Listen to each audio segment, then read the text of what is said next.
Hello, everyone. How are you doing? I am having a little bit of issue with my mic that's not coming on at the moment. And I'm like, it was on and I don't know what's happening. So I don't know if you're hearing me. Oh my goodness. What is going on with my mic? It just went off. It was on and now it's off. And so, hello, everyone. If you can hear me, definitely give me a thumbs up and let me know because my mic just malfunctioned here. So, hello. Okay, Annie says you can hear. Okay, thank you, Annie. I don't know what happened. It just happened to my mic. It was on and then it just literally went off. And so, I don't know. I give up. Hello, my friends. It seems everyone is hearing me, and that is the most important thing. So great. So let me know if the sound is funky in any way. Maybe it's just the mic, the light on the mic that's off, but that it's working. I don't know why it's off. It's everything is plugged in. So don't know. But anyway, I am not a sound tech, so I couldn't tell you. So hope the sound is not funky in any way. And if it is, I apologize. But welcome to Facts and Two Cents, my friends. How are you? Happy, what is today? Wednesday. Happy Wednesday.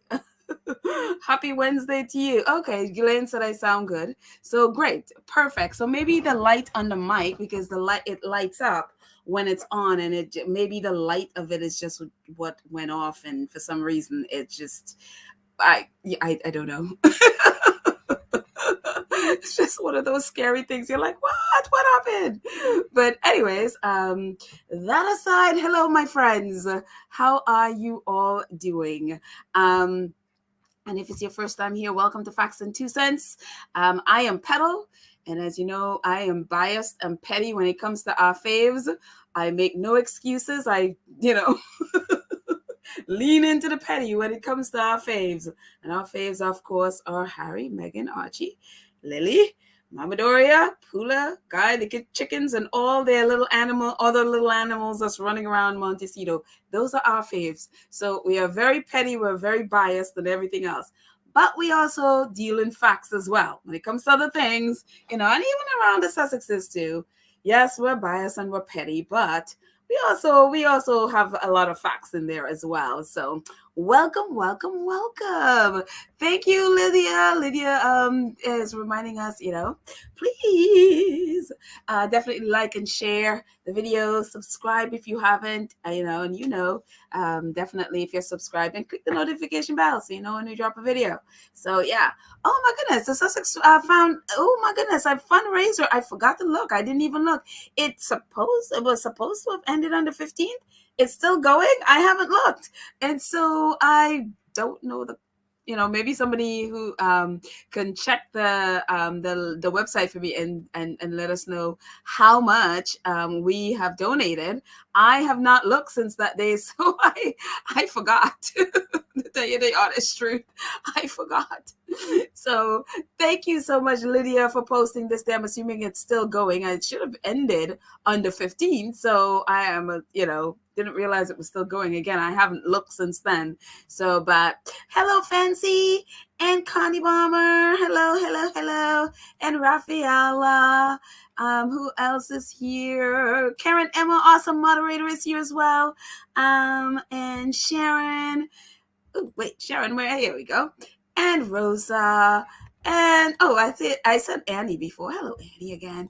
And Mama Jane and Ann and Dale. Hi guys. And Emma Andre. Oh, I said Andrea before. Perlina is here. Angelina is here. Gwen, hello, my friends. Hello. Now I see you. And Janice and Sandra. I see you guys. And Patricia and Sammy. Oh, nice. I love that name too. Marjorie and Janet, welcome. We'll say hello to everyone else as we go along. But oh my goodness, what is going on with our faves? Obviously, they're, back from Germany, from Dusseldorf, and hopefully under their tree, relaxing. Hopefully they stay there for a couple of weeks and just relax and take things easy, because they had a very, very, very, it was a wonderful week, but very active, and they did a whole lot. So hopefully they're getting lots of rest and lots of love from their babies, as they were away from them for like a week. And if it's Harry, about a week and a half, so, one just could pray that they're having a wonderful time under their tree in Montecito. But it's so funny. Someone posted this, and on Twitter, and I don't know if it's a squatty that made it or if it's from the games itself. It seemed from the games, but this is the kids of the Invictus Games, children of the Invictus Games, and so it may have come from the Invictus Games Foundation or Invictus Games Dusseldorf. One of them, it could have come from them. So I don't know. And so I don't know the source of the video. And it was just so cute. And so I'm going to post a link to it in our community page and also in our show notes so you can see it as well. But these are some of the photos. And I was like, oh, these are Harry and Meghan with the little kids. And obviously there were a lot more photos of little kids. One of my favorite is the one with Meghan hugging the girl. She was sitting behind her, and you don't see her face. She's a little black girl with it looked, I don't know if it's braids or whatever she has in her hair, but she was sitting behind Meghan, and Meghan hugging her, and it was just like, oh, it's just so heartwarming. And then you have all of these little photos, and of course we saw photos of Meghan reading for some of the kids, and I was just like, oh. And those kids were really into it. I mean, we I had even and I know others may have talked about it as well. One of my favorite little videos was this little, she couldn't be more than, I don't know, 3 years, 3, 4, pushing her dad around the court. He is in his wheelchair, and she's pushing him around. It was just so adorable. And later we saw a video with her and Meghan as well. And and some of the kids had like the flags on their face, like tattooed on their faces. They had it on their clothes. I mean, they really, really got into it.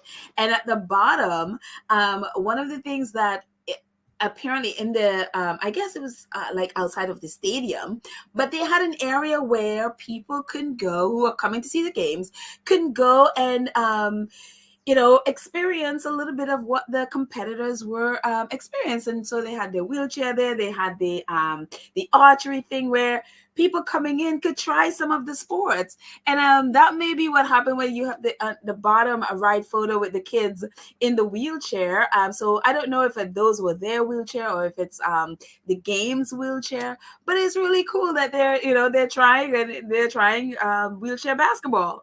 And so I loved it. So there are all of these wonderful photos with the kids, the children of Invictus. And I was like, this is a fantastic idea.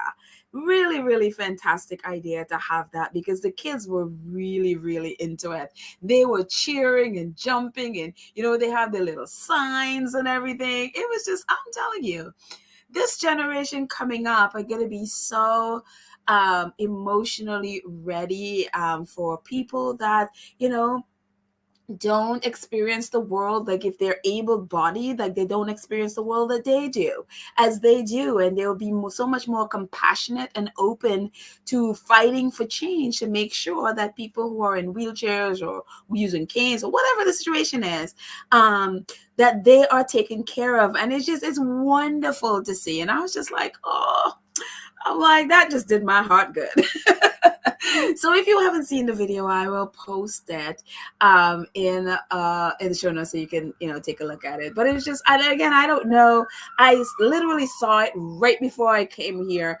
And so I did not have a chance to even look. I was just like, oh, pictures. Look at these cool pictures. I love these pictures with kids. So I just brought it in. But it's a really, really cute video.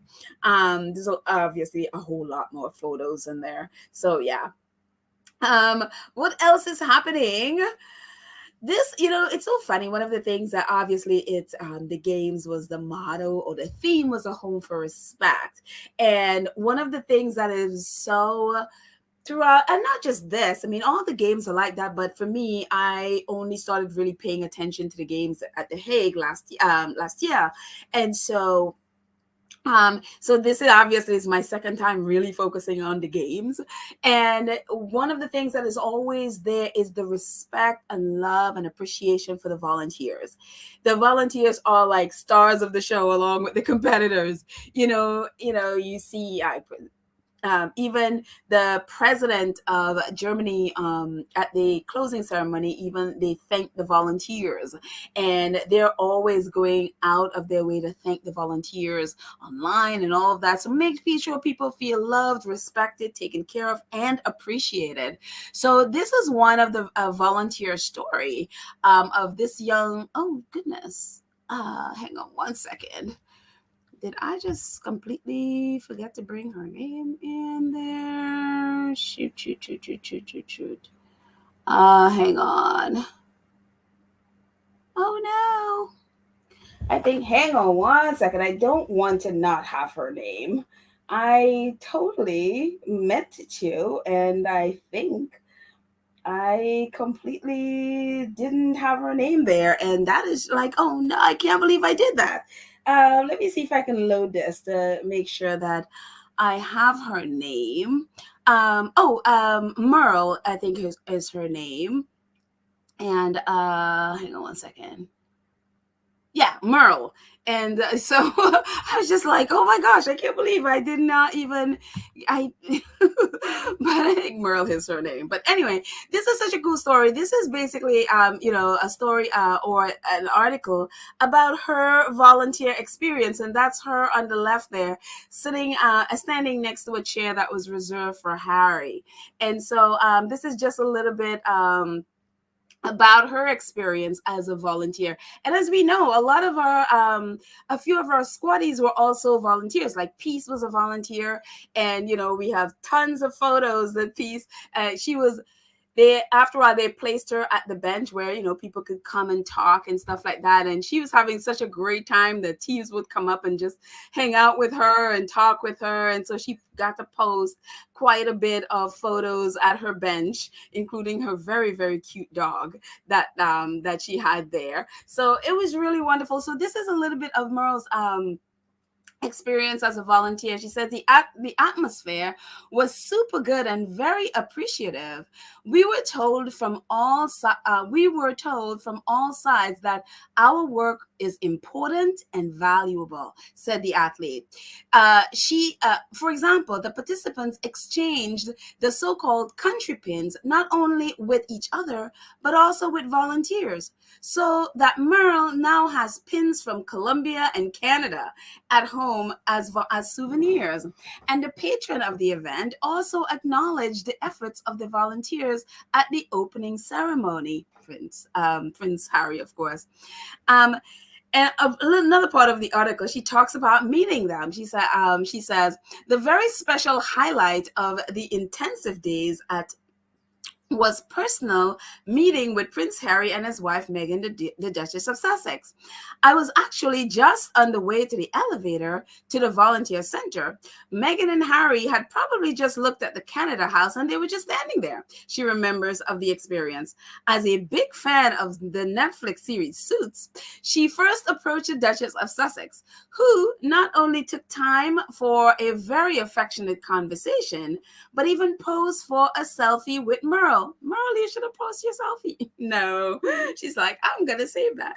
It went on. She says she met the prince again in Team Respects area, which deals with rehabilitation of wounded soldiers. Harry probably knows a lot about post-traumatic stress disorder and looked at the stands in interest. He asked each of us our name and was really nice, said Merle, who never expected that because actually all I wanted to do was contribute to the success of the games. And I mean, that is just so great. I mean, further in the audit, before all of this, she had, they talked a little bit about her. Like, she didn't know anything about Invictus games, and she learned about it through her mom. And she's like 21 years old, and I think she just graduated. And so she's also a student teacher. So when she applied and got accepted, they put her as a volunteer to take care of the students that were coming in, because they had a lot of students coming in and watching the game. So she was one of the volunteers taking care of the students, and I guess taking them from game to, or different areas of the stadium to see whatever games that they're going to be seeing. So she said they were really excited, because again, she's a student teacher and they were students. So she was like a perfect match. And, and she's young, like, they're sure they probably like, oh yeah, somebody who's, just like us, and so she just had such a wonderful time. And like she said, she wasn't expecting any of that stuff. She just wanted to contribute to the success of the games. And, it's just wonderful to see, because in so many situations like these, you're volunteering or you're interning, and that's where you get the horror stories. That's where you get the stories where you're not respected, people treat you like a slave, you're not being valued in any of those things. And I love what she said, that is, we were told from all sides that our work is important and valuable. And I think for anybody, whether it's you're working or volunteering, that is one of the most important thing. When you feel like you're important and valued, I mean, it's amazing, especially when you're not making money off of this. You're volunteering your services to the games. And so they just make sure and took care of their volunteers. And so I'm just really happy to hear that from her, and just to see, like, she wasn't going in to meet royalty. She wasn't going in to meet Meghan. She just wanted to be there and help. And I just really, that really means, I was just like, wow, that's wonderful, and so Peace also, again, she volunteered. And so she's going to come on at some point, when she has a minute. I'll see what day, but would love to hear, from her as well, what her experience has been. She seemed to have a blast meeting just about everybody. And so I'd love to hear her experience as well, and others who want to share. But it's for me, when I read that, it was like, yes, that is exactly what you want to hear from a volunteer or an intern or whatever you're doing. I have interned in places, and I ended up being the one cleaning the toilets and being, you know what I mean? You've interned in a lot of places. You know how that feels. And not only you doing that, it's like they don't even appreciate you, that you're the one, because you're the lowly intern. Yes, I did that in theater. It's like I didn't appreciate it. But it was an internship, and I had fun in other places. But, for me, I was just like, kudos to Invictus Games, kudos to Prince Harry and Meghan and all their team.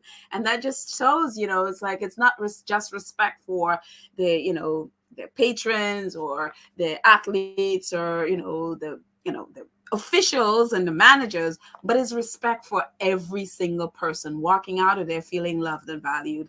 I just felt like that was amazing. What else? You guys, oh my gosh, I'm going to post a link to this in our show notes. Please please listen to this. This is a podcast from Taurus. And this is, oh my goodness, this is about the secret agreement between Prince William and Rupert Murdoch. And so they investigated, and what this is about, if you haven't seen it on Twitter, it is now going around, and the squad is sharing it like crazy. It is now going around. You can listen to it on, there are different different podcast places you can listen to it. Since I got rid of Spotify because I'm still angry at them, I have to listen to it elsewhere. But if you have Spotify, you can also listen to it there. You don't have to be petty as I am. It's so funny. I got rid of Spotify, and I was just like, oh shoot, but now I wanted to re-listen to Meghan's podcast, and I can't, but I'm still too petty to put it back. So, or to get it back. So maybe when I get out of my petty stage. But I do miss going back and listening to Meghan's podcast, and it's like, oh, doggone it. I wish she is able to move her podcast elsewhere so we don't have to, go back and listen to Spotify. But, that's beside the point with my pettiness. But anyways, this is about Prince William's settlement with Rupert Murdoch. And again, it all goes back to Prince Harry revealing that in his court documents. And so they took that little part from, there are mountains and mountains of evidence and things that is a part of Prince Harry's case against Rupert Murdoch and the other news outlets. But they seized upon this and they did further investigation, and they dug into a lot of the court documents that that's available to them to find out a bunch of ways and a bunch of instances where Rupert Murdoch basically hacked Prince William's phone and listened in on his phone. Whether it's News of the World or the Sun, at least even today they refuse to acknowledge that the Sun did. They always say, oh, no, it's the News of the World. Whatever, they're still owned by News of the World when it was there, all still owned by Rupert Murdoch.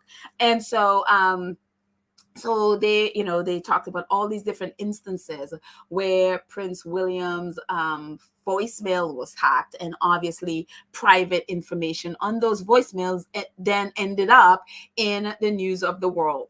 And so they went through all of that.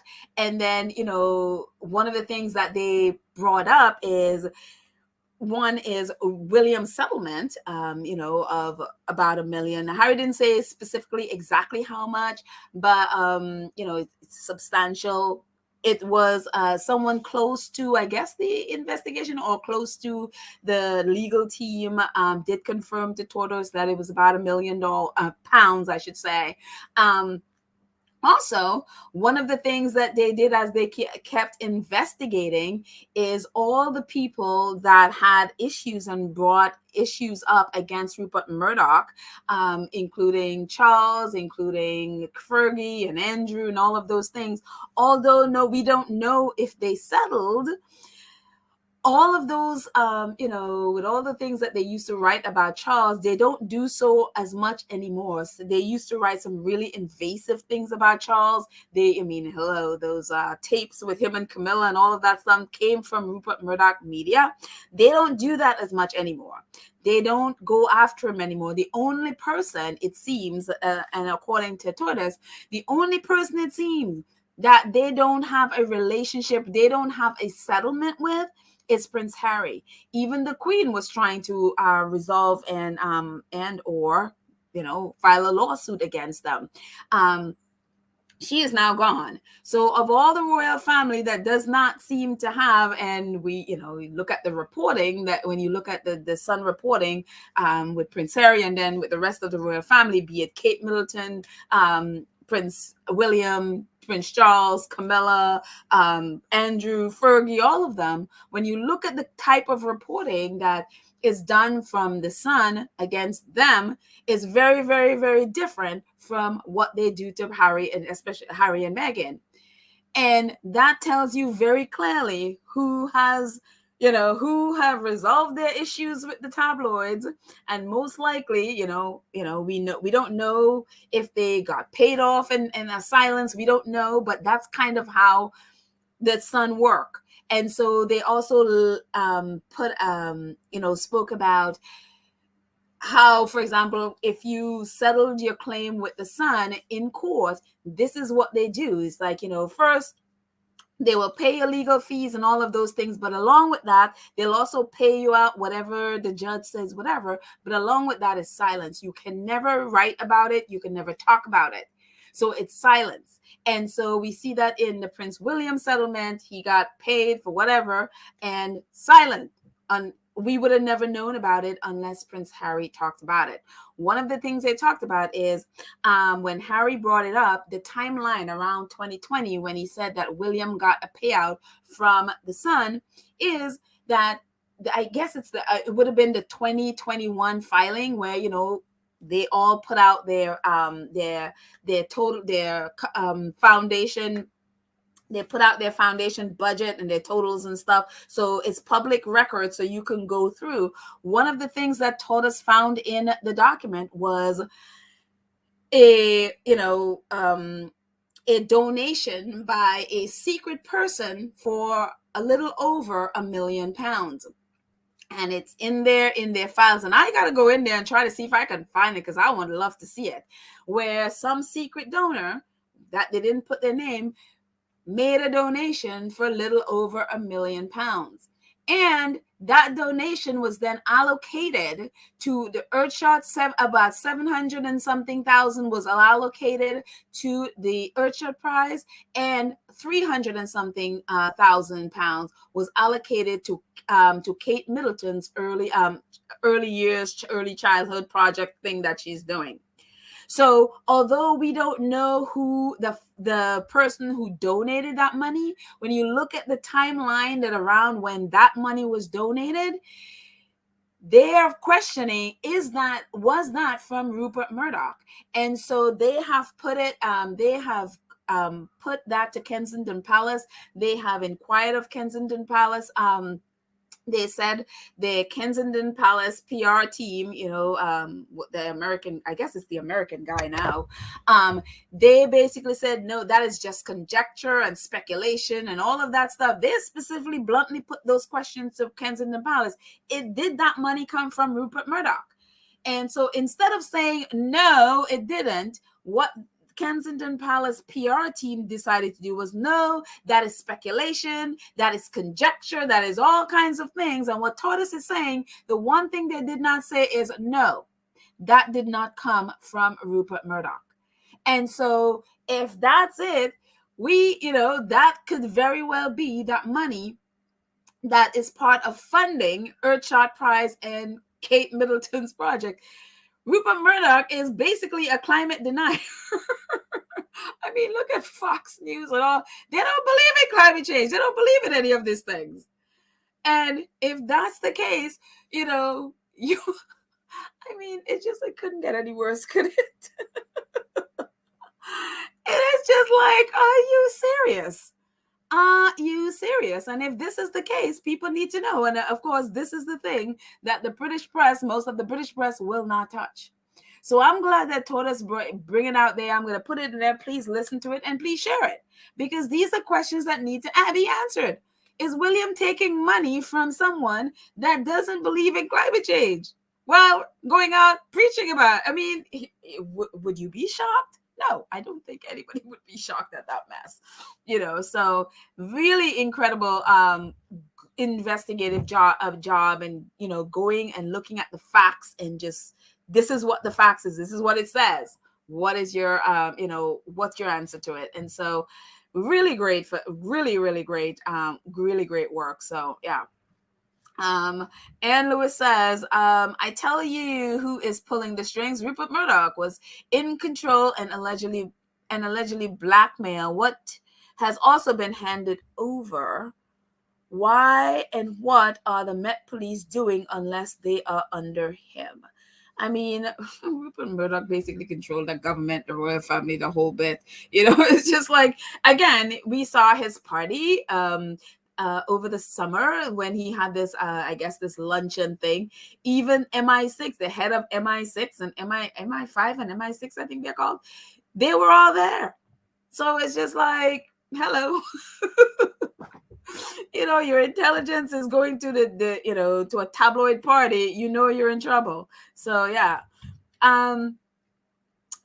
What else is happening? I'm also going to put a link to this thread. This is really was a cameraman. He was at the games and he is from the UK, and so he basically just had a great time there. And was a lot around the Sussexes a lot because he was filming, and so he was really, really surprised and really just he's in a state. I was like, how is this possibly that we can be living one reality here where the truth is right in front of you, and then you look online and it's like they've created this whole lying narrative really aided and supported and really instigated by the British press. So he did this long thread about what is his experience at the games and all the lies and disinformation online about the games. And so a lot of people have been retweeting it because it's just, it's kind of like, welcome to our world, And so the most you can say is, I'm sorry you're going through it, because it's like, and one of the things he is noticing in there is the coordinated attacks. And like, he is noticing the coordination with the type of trolling and the type of, the groups of trolls that are coming in, basically spreading the same message. And he's realizing that, oh my gosh, this is like targeted account. This is targeted. This is like a group of bots coming in at the same time. And so today I saw Chris Boozy, who obviously we know did the whole report for Bot Sentinel, saying it's been coordinated. And so the good thing is that more and more people are seeing that this is a outright coordinated attack and coordinated smear campaign against the Sussexes. And so this is not all the thread. It's a pretty long thread, but these are some of the things he tweeted. He says, the last 10 days has been quite eye-opening on the global treatment of Meghan Markle. I had some lovely moments with her and Prince Harry around and towards myself and everybody at the Invictus Games DE. But I see so much online hatred and bullying towards her. Some of it even deliberately coordinated across multiple online accounts. No one should be bullied or berated online. It is foul. And so these are just some of the two things he tweeted. I just sort of picked from all over. He says, seeing so much false information around their attendance and the games has certainly shown me just how prevalent online bullying is, especially on this platform. It's such a shame in 2023. I thought we were all better and kinder. Oh, James. Oh, not on Twitter. Other tweets, he says, behind the nonsense online, I witnessed only thanks towards them, standing ovations when Harry came on stage and laughed. Thanks that they made so many special moments at sports matches and handed out medals and taking the time to speak to so many people and have pictures. And funnily enough, the same British tabloids mentioned in their documentary, spouting the same disgusting headlines, formalizing the nonsense. I seriously wonder what those journalists are thinking as they write this clickbait news. He goes on to say, personally, I am very thankful for them to spend an entire week with veterans and families from around the world, 21 countries, I believe. They brought fun, joy, and memories everywhere they went, every time, watching different games, awarding medals. So thank you. And so these are some of his tweets. And again, the real world of what he saw at the Invictus Games, and again, the online hate, and more people are calling out this very same thing. Less people now, it's still a huge amount, are engaging in these really hateful practices, especially on Twitter. More and more people are seeing it and they're calling it out, and they are writing things like this, threads about the truth. And so it's one of those things where, I have been very much, speaking out, especially on Twitter, about us posting negative comments and blatant lies, posting articles, like screenshotting articles of lies, misinformation, and playing out abuse against the Sussexes in a so-called effort to refute those articles.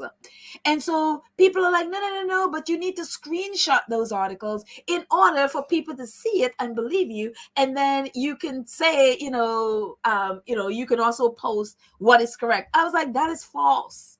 That is false. If you're screenshotting and you're posting lies and negative and hateful comments against the Sussexes, you are literally spreading that hate. Look at what James just did. There are no screenshots of negative articles that he has seen, no screenshot of the negative tweets that he saw, no screenshot of the coordinated hate attack against the Sussexes that we all know are there. None of that. All he did was he called it out, and he then spoke the truth. He spoke the truth and called out their lies and misinformation. He called out the press, and you got the message. You totally got the message. There is no need at all for anybody to be screenshotting hateful, lying articles against the Sussexes and then claiming they're outraged about the very hateful things that they are helping to spread. And so we have to get to the understand. It's like, no, when you're sharing hateful things, you are participating in the hate. You are literally doing their job for them. You are taking their hateful message and spreading it to millions of people around the world. And so I am so glad that this is there, and this is, probably viral by now. It is, I think this is 800 and something thousand views of this right now. 618 views of it when I screenshotted it. Again, there are no screenshots of hate. There are no screenshots of negative articles and all of those lies that especially the British tabloids are writing. None of that. But yet his message is powerful and clear as to what the truth is and what the lies are. And so this is a testament that we or at least a model to follow, that you do not need to spread hate in order to refute it. Call it out without sharing their lies and their hate, And so, yes, so thank you, James. And of course, he's getting attacked in every way, shape, and form by trolls. And all I said to him was, you know what? Blocking is good for the heart, it's good for the soul, and it's good for the mental health. And just block them. Just simply block them. So, yeah. Oh, wow. Thank you, Maggie Margaret. I appreciate your thank you. I appreciate your donation. Thank you so very much. Thank you for your podcast.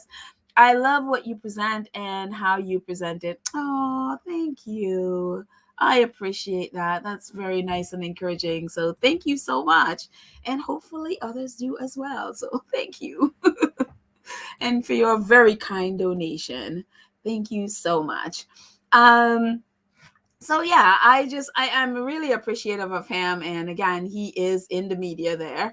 And so it's a horrible wake-up call to get, when in your bubble in the world, you don't realize that's happening out there. But again, a lot of us need to get off the social media or change platforms. I'm going to be mostly, again, on Spoutable, which is a completely different environment. Twitter is accessible. They all congregate over there, and now Spoutable is bringing in reputable news outlets that I just suggested to Chris Boozy to add in Byline Times in the list that they have now. He just posted today that there are now 31 news outlets that is now going to be a part of Spoutable, so we can get our news sources there. And so it's wonderful. And the climate there are no trolls. So we do not have to live, or if you want to be on, have to deal with them. Let them stay under cesspool and eventually pay for Twitter. That's up to them, so. But it's good to see people just, being awakened to this sort of thing. So anyways, yeah. Let's see what you're saying in the chat for a little bit before we move on. Oh, hello, Rachel. How are you? And she's saying hi to our awesome moderators as well, and our Sussex Squad family. Hello. Little Max says, I also think Meghan wearing very casual clothing that were very affordable removed one of the BM favorite attacks, which is to price all her clothes as if they bought it instead of she paid for it. Well, that hasn't stopped them. They were doing that the entire time. I mean, they've been doing that. I've seen screenshots all over Twitter with like they're pricing everything. It's just like, and you know what? And this is a kind of how misogynistic the UK press is. I have not seen, and maybe I haven't seen it, but I have not seen one screenshot of anything of pricing Prince Harry's clothes. And look at all the different, costume changes or clothing changes that Harry had during the entire, long before Meghan got there. we have all been like enjoying all his outfit changes and all his shoes and all of these things. Not one screenshot have I seen of them pricing Harry's clothes. But Meghan's comes, and she is the black person, so we have to be all up in her pocket, and we have to talk about how much her clothes cost as if they are paying for it. Exactly. It is just, I mean, I don't know. That island is, that country is just, I always, my heart bleeds for squatties who live there, because it's like you have to deal with this mess on the daily. I don't have to, it's really crazy. Anne Lewis says, recently Rupert Murdoch had a private meeting on his yacht with his whole family. It's usual to know his whereabouts. It's usual to know his whereabouts or unusual? I don't know. Is he under investigation in view of Harry's court case? Asking for a friend.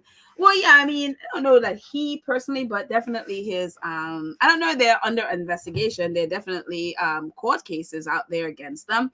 And also, too, there in the U.S., there is, there are the court cases with the voting machines. So I think, I'm not sure which one of the organizations that I know they just had to pay out 700 and something million to, I think, Dominion, and another, company who they libeled, Fox News libeled, is also suing them. So they are definitely under a lot because people are just suing them because their reporters are libeling people. And so we know that whole thing that went down. So they are being sued left and right. And then, of course, all the people that the Sun, who are suing the Sun, they have like hundreds of cases against them, including Harry, Harry's case and the others' case against them. So they're, I'm assuming they are billionaires, so I guess they can handle it. But after a while, the money starts going thin, right? So who knows? My thing is like they need to not own these companies. They need to get, they should not be allowed to operate like New Zealand. I know when Jacinda Ardern was the prime minister, they refused to allow Rupert Murdoch to be in their country. And this is what needs to happen. I don't understand why the U.S. still has Rupert Murdoch operating a country. Like, hello, even a Fox News official he was official said the same thing. The license needs to be taken away. They are not news. They are deliberately targeting democracy. This is what they're doing. And I don't understand why they're allowed to still be able to operate. I never understood that. Again, I mean, I've always said, you have Rupert Murdoch and democracy in a country, democracy will not stand. Right now, again, in the U.S., we are literally holding on by our fingertips. And so don't be surprised, I'm not even want to get into politics. That's a whole other issue. But anyway, moving on. Naughty Doctor, thank you so much for your donation. I appreciate it. It says, thank you for your work and being true to yourself. Oh, thank you. I try. I try. Thank you. Plus, I guess you get to an age where he's like, if you're not true to yourself, what are you going to do? You know what I mean? So I appreciate it, Naughty Doctor. Thank you so very much. Let's see what else. Lady T says Murdoch has more lawsuits coming. Yeah, I mean, people are definitely not allowing them to get away with some of the things that they were getting away with. And so they have tons of lawsuits coming in. A lot of people are settling because, if you're in the UK, it's, I mean, Lord, that thing could wipe you out. And, and especially if you lose your case, then you have to pay them and pay their court fees and all of that. So that can literally wipe you out.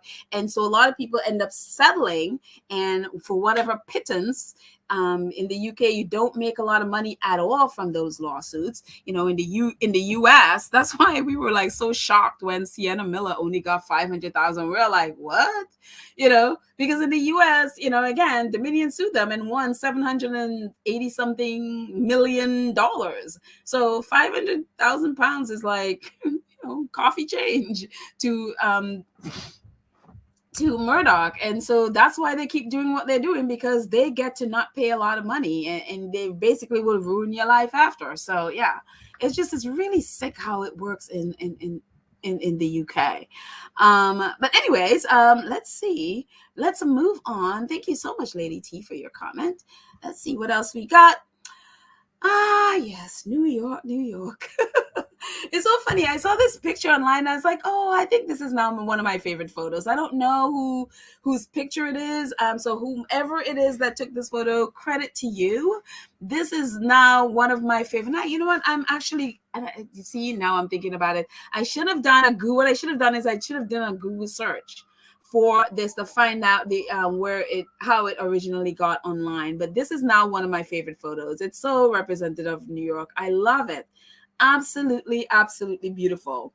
And I'm probably one of the only people that has still yet to go to the top of that thing. I am not here for heights, so I probably never will. But I like the idea though of looking out and photographing, having that panorama shot at the top there.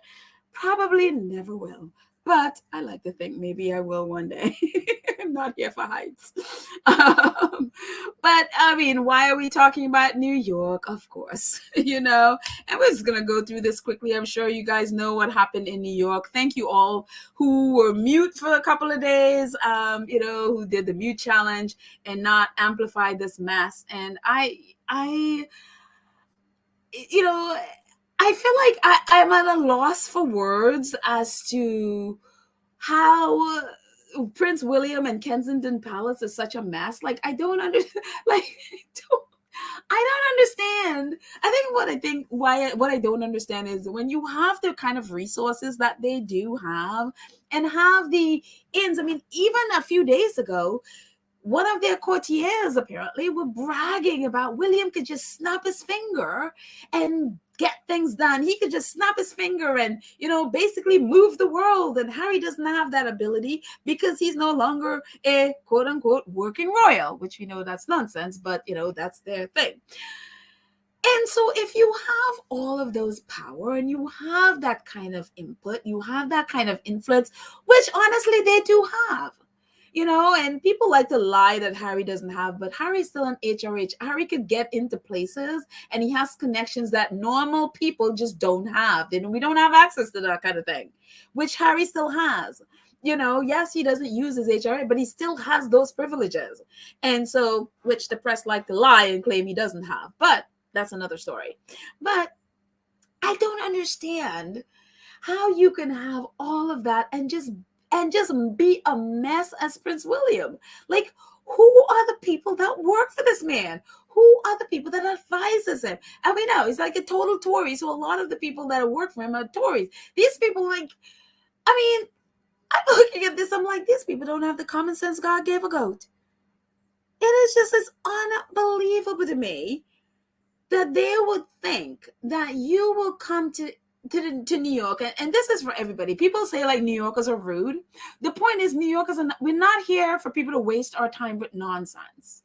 We're very blunt and to the point. You waste our time, it's gonna show. You know what I mean? And it's just like it's a very, very busy city. If you walk through Times Square, the one thing you don't want to do is lazing around and be looking up and have a New Yorker coming by you. Because the thing is, I'll be like, get out of the way. You'll hear that. We just are not here for people wasting time. And that is what I feel like William is from a environment that just literally sits there and wastes time doing nothing and then claiming, this, oh, I'm going to be a global statesman. And the very idea that you have your people put that statement out in the world, it's like, does anybody in this place have common sense? And I'm like, oh my gosh. I mean, and I'm sitting here and I'm like looking, and I don't know who it is that put this chart together. And one of the things with the UN, as you've noticed from all of these posts that they post, is that they're right on top of it. The minute they have a meeting and it ends, they'll start, whoever is their social media person, they're just right on top of it. And so I don't know if you could see, it's a little bit small, but thank you to whoever put this, again, whoever put this chart together with the Secretary General, who is, again, very, very, very busy man. He, the general, it started, I think, yesterday or yesterday. And so they're busy. They have world leaders coming in. He is meeting with all these different nations. And the man literally has about 20 to 30 minutes with people. You would think that Kensington Palace would know this, right? You would think the opening day of the new semester at the, you think in terms of college, the new semester at the UN, with the president of the United States coming in, the prime minister, the president of Ukraine coming in, you have people, delegates from all over the world. Nobody has time for Prince William's nonsense.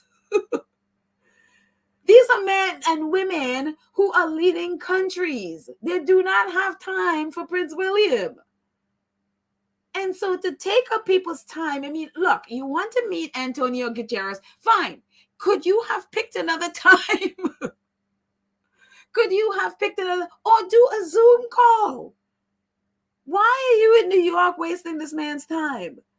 And then bringing your whole press corps, hyping this thing like it's the greatest thing on earth. And of course, we know all of this stuff is because he's in this one-sided competition with Prince Harry. Because why Prince Harry spoke at the UN? Prince Harry was invited. He didn't just show up. He didn't just show up. He was invited to Nelson Mandela to speak for Nelson Mandela's birthday. And it wasn't even, the general session actually was not even in session at the time. So it was just there for people for the birthday.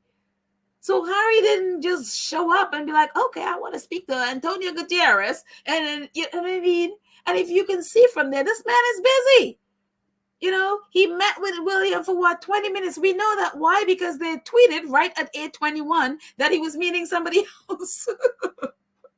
He met with William at 8:21.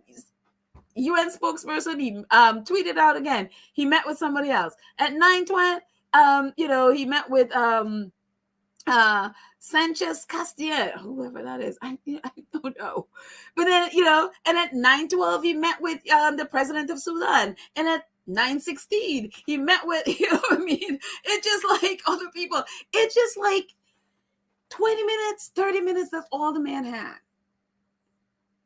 If you are going to be part of, say, the general session, if you're going to be part of that whole thing, that's great. That's fine. You're in New York. 20 minutes with the Secretary General is great, right? You're there. You're part of the whole thing. You meet with him and then you go to the General Council meeting. You go sit there and whatever. William traveled from the UK to come here to do this. Something he could have done via Zoom. This whole, meeting thing yesterday, and it was like, it was this to present the presenters and all of that stuff. That stuff was all about fundraising. That's what that whole thing was about. It was all about, it's like William hates America. They hate Americans. They don't want Americans. Hello, how they treated Meghan. But they love American money. This has gone back from the Queen to now. The Queen would come to the U.S., meet up with her rich friends in the U.S., and always leave this country with horses and all of this stuff. This is what they did when she came, to Kansas and to Texas with the Bushes and all of those people come to New York with the Astors and stuff. Money, people with money, they always come, they get the jewels and their horses and stuff to take back to the UK. Charles did the same thing. To fund a lot of his projects, he always come to the U.S. and raise money. These people do not care about Americans. They actually look down on Americans. They love American money. And this is why William was here. Money. And it's very, very, and again, this is about climate change. This is about, pollution. This was about all of those things. And the funny part about that, while William is doing his, meeting, whatever, they had their, introducing the new group of Earthshot, as we talked before, each of them will get £1 million for their project. And these people, I'm sure, are doing wonderful project in different parts of the world. They're doing wonderful things. But none of them get the £1 million right away. They get little bits and little bit. They still haven't paid off the first set. They did the second set last year. None of them have gotten the full amount of money yet. So I'm like, wait a minute, where is this money coming from? This 50 million or how much? And again, we just talked about, is Rupert Murdoch one of the people funding this stuff? And so it's just very interesting. I'm like, this is stuff. Did you need to come to the US to do this stuff? 1/2 hour to meet with, or 20 minutes to meet with Antonio Gutierrez. And it's so funny with just looking at those pictures. It's talk about, being a body language expert. It's just like, look at the body language of this man. It's like, okay, I'm busy. Thank you. Now leave. It's like he couldn't get further away because his arm is a little short, it looks like. He couldn't seem to be further away. It's like, okay, fine, let's take this picture and please, I'm busy, And okay, I need to, it's like more like he came to get his shot. He came to get that photo. See, I met him. Again, when Harry and Meghan were at the UN, they were invited, So it's even the meeting did not need to be in the US. Could have been done. I mean, look, someone posted a picture on the left. It's like, it looks like, okay, nice to meet you. Time to go now. And they put a big circle around his head. He's not even looking at William. He's like, okay, let's take the hand, move on out. And then you look at his picture, how different, because the president was in town yesterday as well. He spoke there as well. And look at the difference in body language with President Biden. It's like, no, arms out. Okay, President, time to go. I'm busy. Look at the difference. Let's be body language experts. And it's just like, amazing. It just, again, you travel all the way to the US from the UK for something you could have done on the Zoom. You could have a 20-minute conversation. You do not need to come. Why are you in the US? And again, you look at Meghan and Harry and their times at the UN, it just, the difference. I mean, even Queen Betty, he talked about it yesterday. Even Queen Betty was invited to speak at the UN. These people were invited. One of the things yesterday too was our mayor, and I'll talk about it in a second, our mayor last minute canceled out on him. And it was just like, honestly, our mayor now is probably one of the worst mayors we've ever had. And it's just like, I mean, how embarrassing. I'd be embarrassed. I was like secondhand embarrassment, like, oh my goodness, Eric Adams canceled on you? That is embarrassing. That is about as embarrassing as it gets because he's not very good. But look at the bottom picture when Harry and Meghan were at the UN, when Harry spoke at the UN for Nelson Mandela's birthday. The person on the right and the end on the right is Eric Adams, our mayor. They all showed up for Harry and Meghan. And so it's just like, dude, again, this is what happened when you are invited as opposed to you invite yourself. So, yeah. And of course, we were just talking about Eric Adams, canceling on him. Apparently, he accepted at the last minute and then canceled at the last minute and said that, he was, scheduling conflict or whatever it is. It's just like, again, wasting people. Look, UK. I don't know if you guys, again, have seen this video of this guy from China who basically slapped down this reporter and the UK as a whole because they were like, oh, are you a friend or foe to the UK? And he's like, look, you are basically a tiny island in a tiny pond. You're tiny.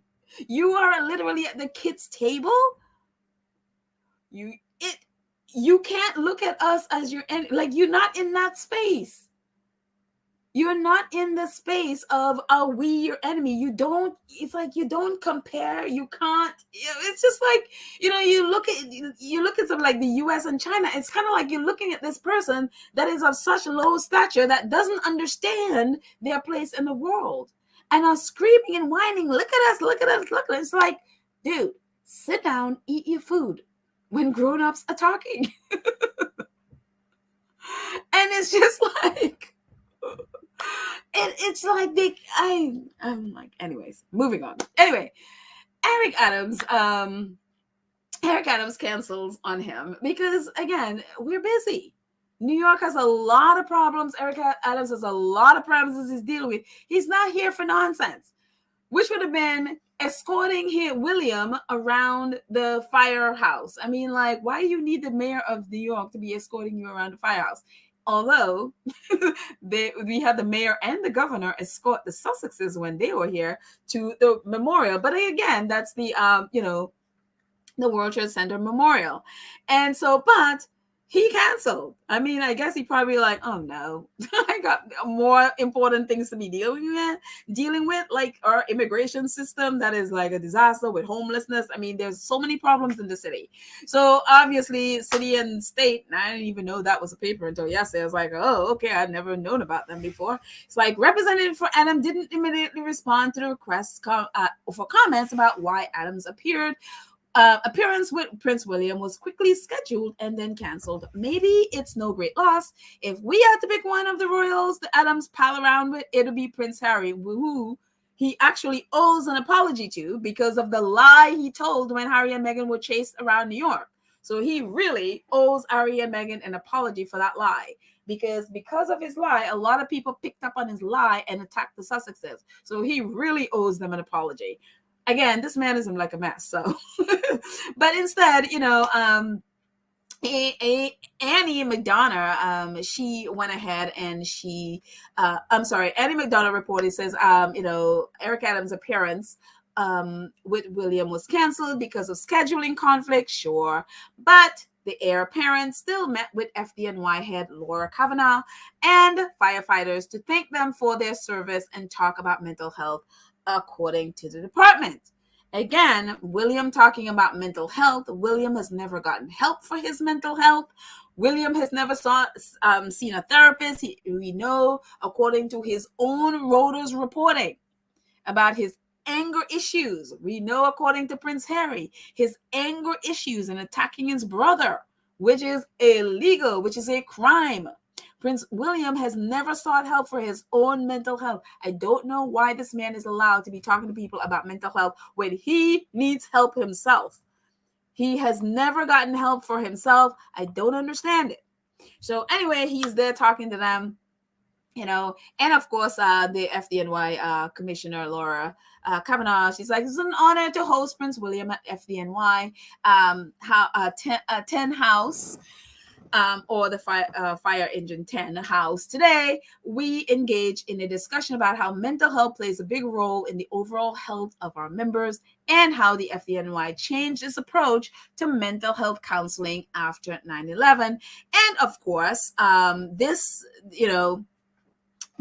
firehouse is down, if the memorial, the 9/11 memorial down there. It's down there. It was all part of the 9/11 memorial. So it's right there. It's basically a tourist attraction when you go visit, the memorial. I don't know if a lot of you have gone. It's very chilling. I used to work down there a while ago, and it's very chilling to go there and see those buildings that I saw every single day. I used to work at the World Financial Center, and to know that those buildings that were there that you walk through every single day are no longer there. So even with all this time, it is still chilling to go there and see those big waterfall things that they have there. It's just, I don't know, it's just, after all these years, it's still very jarring.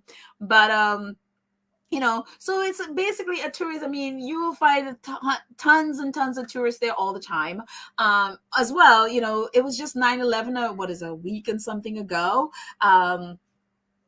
So people are still coming in. There are always tons of people going to the memorial and seeing all the places that's in the surrounding area that was affected by 9/11. So yesterday there was like around the firehouse there was like it was a big crowd. It was a big crowd of people, to be honest. It looked like it stretched our street. Like if you don't know New York, we have these long avenues and then we have shorter streets. The streets are probably like 2.5. It takes about two and a half streets to be to make, at least in some places, to be like an avenue. So they're short, but there was quite a bit of people there, which a lot of mostly I would think are New York tourists, because again these are literal tourist attractions. So they closed it off around the around the firehouse. And when you do that with New York, of course, you're going to find curious New Yorkers. What are y'all doing? Why is it closed off? That's just New York. We're just nosy like that. So I'm sure there are curious New Yorkers there. And apparently some people thought it was Harry. And, but whatever it was, there were quite a few people there. Actually, when I saw the photos of it and video, and I was like, oh, there was more people there than I thought. And it's like, you know what? Curiosity. Look, the majority of people have never seen someone who's a royal, so that's fine. I mean, New York has 8 point something million people. If you have a street, full of people, good on you. Whatever. I have no problem with that. People are curious. They see it blocked off and they want to see what's there. And some people seem that they had a good time. So look, whatever. But again, it's like, you look at you think in terms of why he's supposedly in New York for the Earthshot Prize, and you think in terms of, okay, well, what impact have you had? You traveled all the way from the UK to come to New York to do this unveiling of the new people, the new group of Earthshot people. You did all this press. You literally brought a press team, a press corps from the UK to the US to do what exactly? What exactly? What is the impact? Does anybody in New York care about what you just did? Even the people and that group of people, that lots of people that were there, saying hello to you, do they care about why you actually came to New York? Are people online now talking about the impact that you have made on them because you made all this trip all the way here? And that's how you measure if what it is you're doing is effective, no matter how much crowd came out and say hello to you. And then I didn't even know this part, because again, I wasn't really following the royals. I didn't know anything about them before. I mean, I knew Princess Diana. I knew who Prince Harry was. I didn't even know at the time, like, Harry was in the US. I had no idea, but here's Harry, the same fire engine. I mean, engine 10, the same place. And you're like, is that why you came all the way here? Dude, you remember your courtier say you could snap your finger and get anything you want and do anything you want? Why are you at Fire Engine 10, the same place Harry was? Why? Why are you spending your years, your 41, 42, whatever your age is now? Why are you trying to imitate? Why is it so important that you imitate Harry? Why can't you gosh. Yes, you stole the idea of Earthshot from someone and never credited him, but focus on that, please. Focus on that. Invest your time in it. Do the things that you need to do to make it great. Yes, you took the idea from the Goldman Prize, and that's how their foundation. Yes, we know the Goldman Prize seemed to have forgiven you, and now you love to eat each other. So use the time to develop yourself instead of copying everything your brother does. I mean, why are you at Fire Engine 10? There are many other places you could have gone in New York that deals with mental health. Why you gotta always follow your brother? Why you always have to try to one-up Harry? You can't. You can't do it. This man is in this one-way war, one-way competition with someone who is not fighting him. And it's like, Harry talked about when William came to his house and attacked him, and William wanted to fight back and he refused to fight back. This is exactly what this is. Harry is not competing with you. Why are you doing this? Like, why are you there? Like, even your press can't defend you. You have a whole press corps that you brought with it, and they cannot defend you on this. Because it's obvious to every single person. They can't even big you up. Then what is the point of you bringing them here? And another thing that happened is that they had put out all these people who were supposed to speak for them, and it just is like, and of course you put that out and include, for example, Chef Andres, as you can see at the top right there,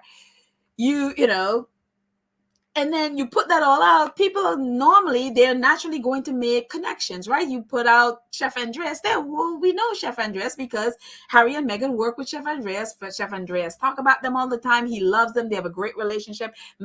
Chef Andreas says, by the way, his cookbook is out. Oh, I forgot to put links to his cookbook if you want to get it. Meghan even contributed it and contributed her olive oil cake or whatever it's called. They have a great relationship. He loves them. He talks about them, writes about them all the time. And they also work and help fund World Central Kitchen and all the work that they are doing all over the world. Chef Andreas has seen the worst of what climate change is. I mean, gosh, World Central Kitchen is everywhere. Literally right now in Morocco and all the places, they had this horrible earthquake, a couple weeks ago, not even, they're probably now in Libya and all of these places they are in places that they have seen the worst of the climate change. So if he is speaking it, I don't begrudge that, because it's like, look, he does not care who is doing, as long as somebody is doing something to help. Because when you have had to go and see the devastation of climate, gosh, all these floods and earthquakes and stuff, you just need somebody who is doing something to help. You don't care who the person is.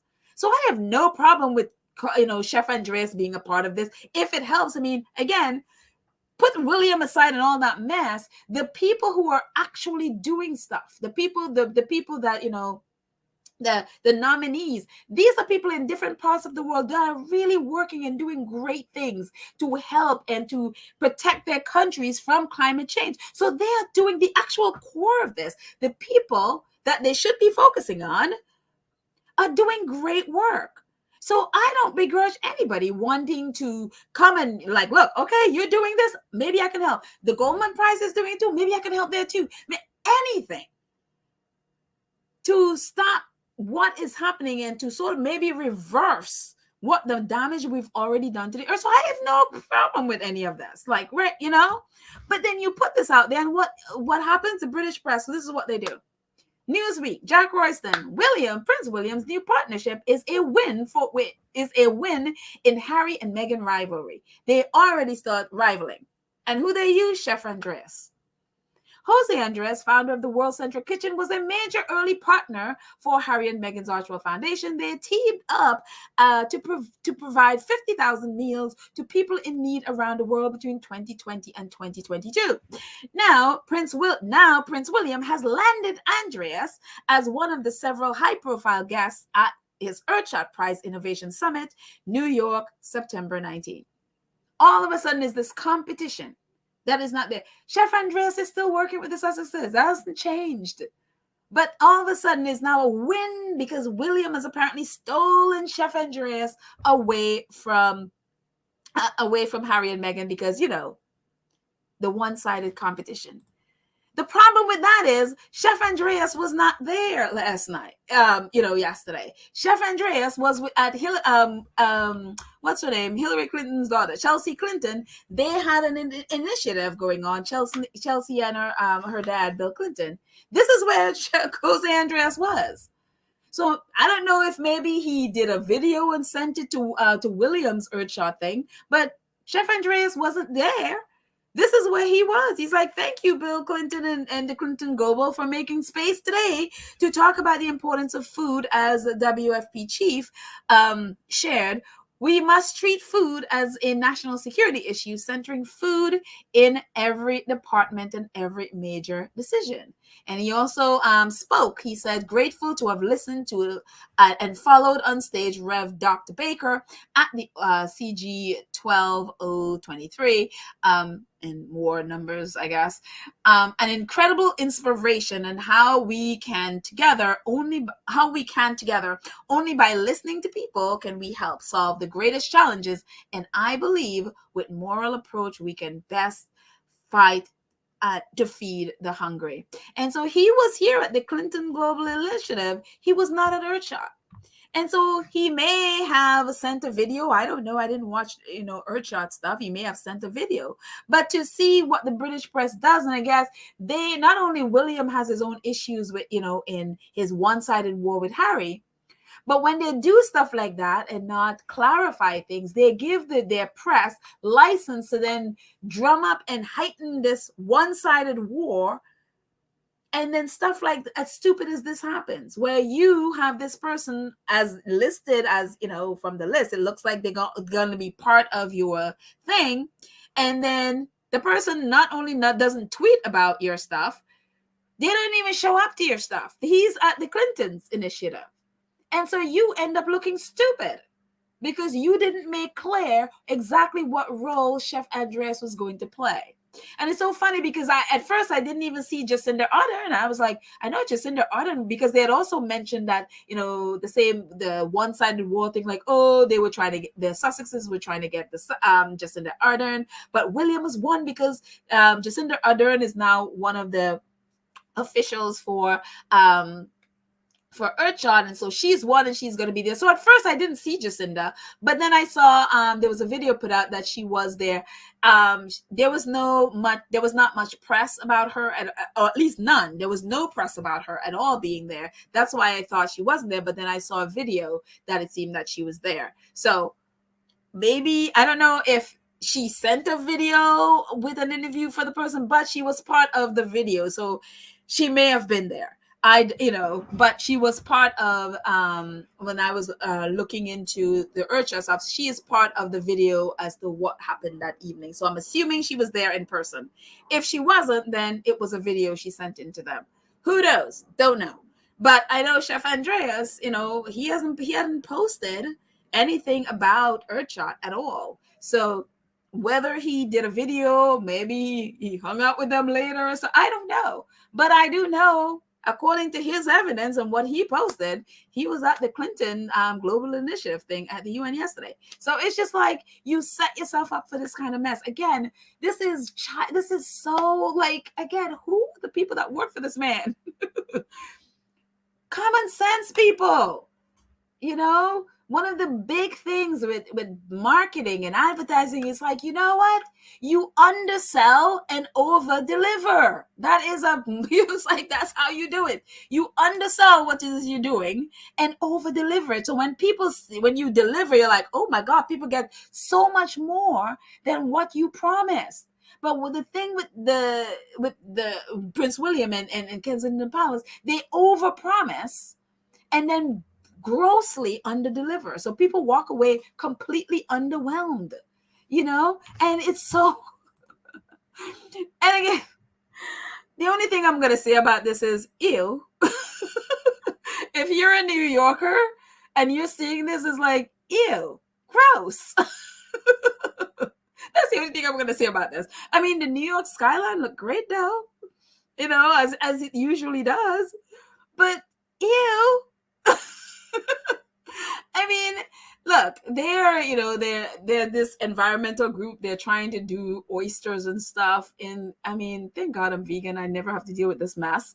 But I mean, look, if you have to wear this to go in a water, it's dirty. And if you're anything like me and you believe that bodies are in the Hudson River, you stay away from the Hudson River. I don't care that they're over on Governor's Island. This is nasty. I mean, the only thing I'm like, ew, gross. Gross. I don't even want that water to touch any part of me. Like, gross. Absolutely gross. That's all I'm going to say on that. Ew.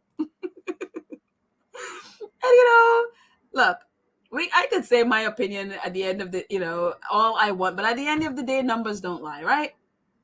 Numbers don't lie about whether you're effective. You're effectively sharing your vision and putting your vision out in the world. One thing I always talked about with Invictus is, you're successful when you are able to put your vision and share your vision with people, and then they take your vision and it becomes theirs. And there comes a time where you don't even know who the founder is, because everyone embraced that vision so much and run with it that it becomes their vision. That is Invictus Games. You look at Invictus Whistler that are going to be happening, that's going to be happening in 2025. They very barely ever mention Prince Harry, because Invictus is now theirs. It's in their heart. I mean, that they have grabbed hold of this. And they have run with it because Invictus is theirs.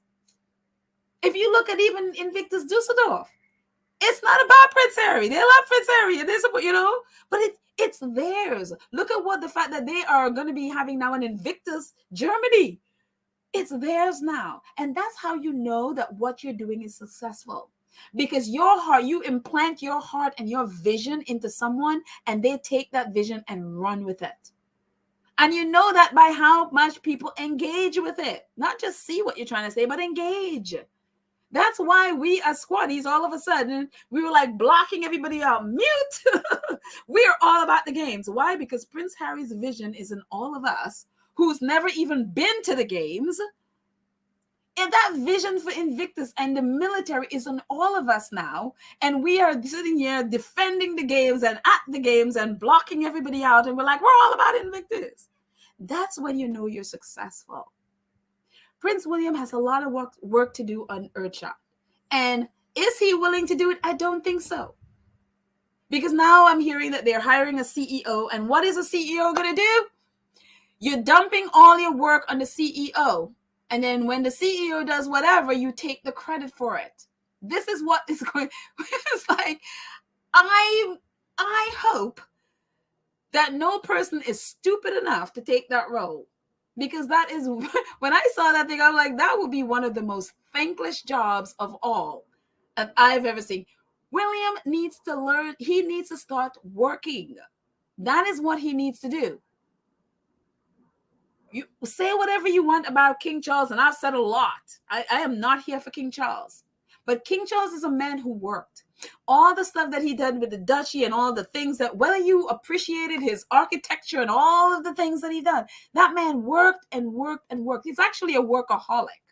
He honestly spent too much time working and not enough times with his kids. That's why things are a mess right now. So you can fault him there. But he was not a lazy person. And that's what you see in Harry. Harry has his work ethics. But now, Harry has his work ethics, but Harry's more hands-on as a dad. He's learned from that. William, I don't know where William's laziness comes from, but I'm telling you, that CEO, it's like, I hope somebody's not stupid enough to take that job. But if they do, like, dude or woman, whomever it is, I'm like, oh, I hope you have people around you that's going to be praying for you, because, But anyways, enough of William and his nonsense. These are some of the numbers. This stuff is from yesterday. Look at, this is the big initiative. You come all the way to the U.S., and this is the engagement. 3,000. This is the Meet Your Finalists, 3,000 people, and 161 people are responding. Your interview, they put in clips of the interview, 3,794 people commenting. That's on Instagram. On Twitter, Earthshot Prize, they put it out there. 1,800, a little over 1,804, 1,804 people liked it, 447 retweeted it, and 89 people responded to it. This is your big initiative that you traveled across the pond to come and do. And this is the engagement. And, Prince of Wales' account on Twitter is because, all their deranger people are on that account. They may not necessarily be on the Earthshot Prize account. Even that. This was, earlier today, 6,000 people like it. This is your big initiative that only 6,000 people. Yes, you have, you look at it, it's like, 959 people retweeted it and 138 people responded to it. This is something you do when you're home. This is the kind of engagement you want to see when you're back in the UK. And this is not even good for your big initiative. This is your life history. This is going to be your legacy. And yet on your biggest day and your biggest initiative with your biggest push, where you traveled across the pond and met with the UN Secretary General and met with other leaders, and whatever else you did, and did all this press and all this thing, and all you got are 6,000 people liking it. This is ridiculous. Barron's podcast get more engagement than this. Sussex Duchess of Success podcast get more engagement than this. Even mine with my little podcast get more engagement than 3,000. And and it's very funny when you look in the middle here, you see In the middle, that is all their front pages of the British press today. One of the, someone put it together. I don't even think it was a squad. This is all their front pages of all the tabloids, the people that they have in their, and most of their rota. These are the front pages. And this is exactly, it speaks volumes when your big initiative that you came to the US, taking their press corps, taking their reporters from their tabloids, and you are nowhere on their front pages. They don't even mention you on their front pages. This speaks volumes about where you are. They can't even defend. They have reporters in New York. Even they saw a screenshot of the Daily Express. Is the one that was saying that there were some people in the crowd yesterday. They thought it was Prince Harry. That was the royal that they were seeing. This is your press. All these press have reporters that came with you on that trip, and they could not get you on the front page. What you took, you traveled across the pond to get. And you're not on your own countries. None of them you're on the front page of. This speaks volumes about how effective you are in this project. And it's unbelievable. And so I'm like, dude, you have all of this. You have all of this stuff available to you. And this is what you're doing with it. And it makes me mad because there are so many people that have so many great ideas that could do so many things that would be so great if they had an ounce of the access and an ounce of the opportunities that William has. And he's in New York trying to get attention. And, it's like, never, you know what? Move on.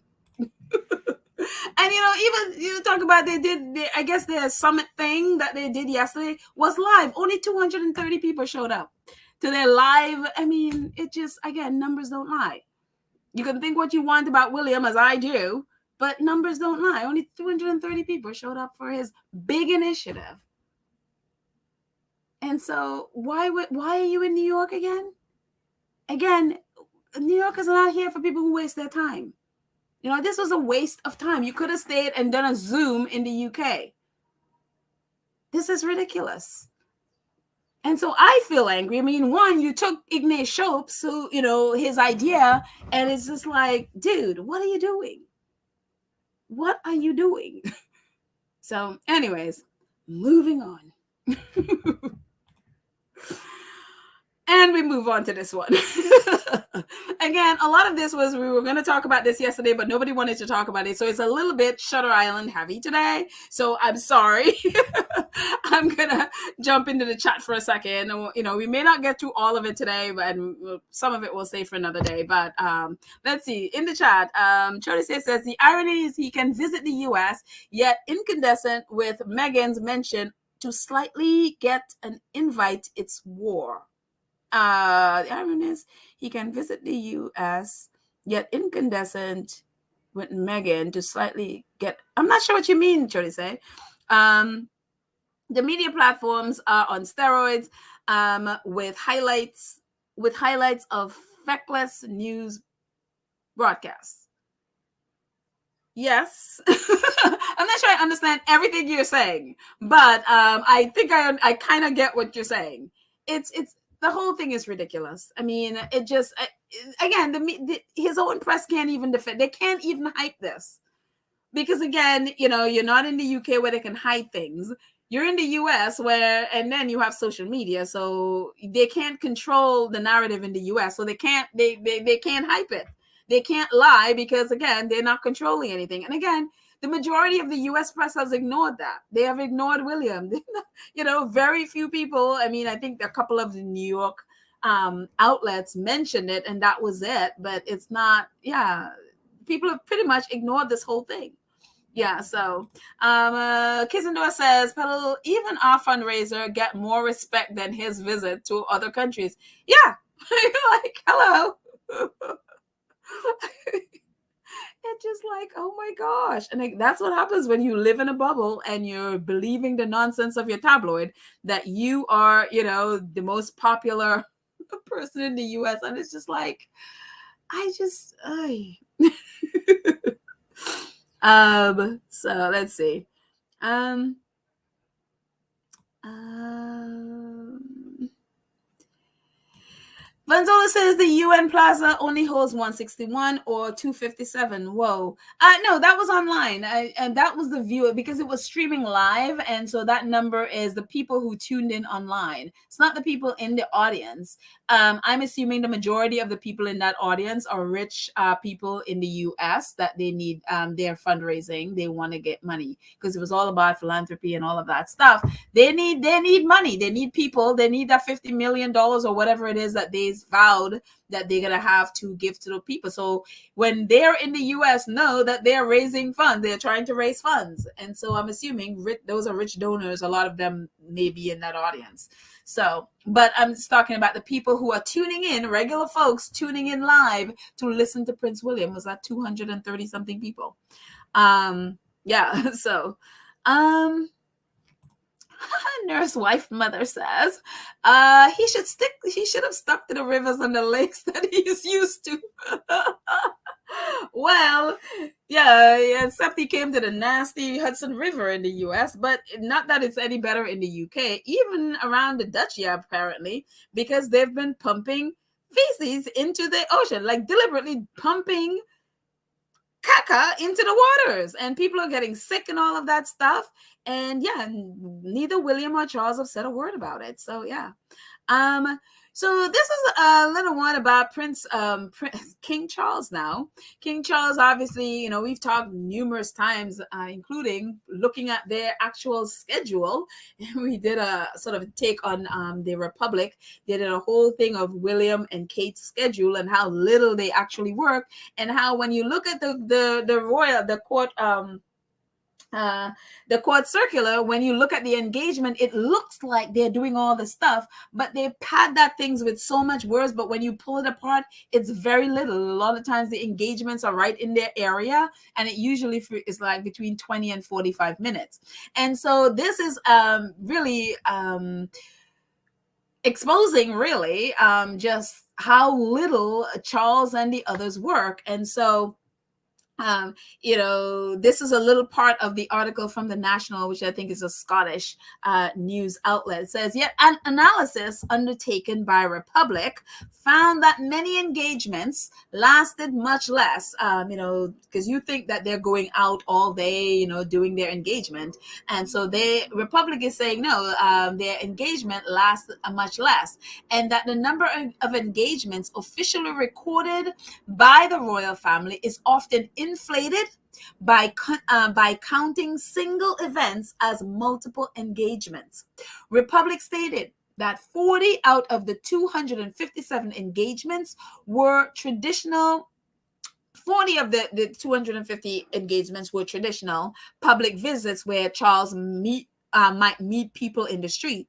More than 60 engagements were the king receiving people, the majority of whom were military officers, diplomats, bishops, and senior politicians, rather than members of the public. Republic said that such engagements typically lasted only 20 minutes. It is rare Charles will do a 5-day a week. Quite often, weeks go by where he has engagements on just 1 or 2 days. There are long stretches of downtime. The full-time equivalent is based on an assumption that each engagement takes about an hour. And this article is about how little Charles has worked in the last year since he's become king. And again, we saw that. I mean, again, we did an episode about that. Again, Republic did it. And so we looked at William and Kate's calendar for, I think, January through May, I think, when I did it. And it was the same thing. It was the same thing. And Prince Harry talked about it in the book.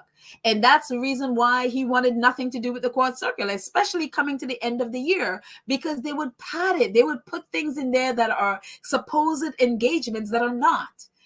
So Harry talked about it, and then him and Meghan wanted nothing to do with the court circular because it was all deceptive. And again, when they put stuff in there, they pad it with so much words that it looked like they're doing all these things. But when you strip away all the words, is again, the engagements is between 20 minutes and 45 minutes. And then usually it's at the palace. They don't really, go out much.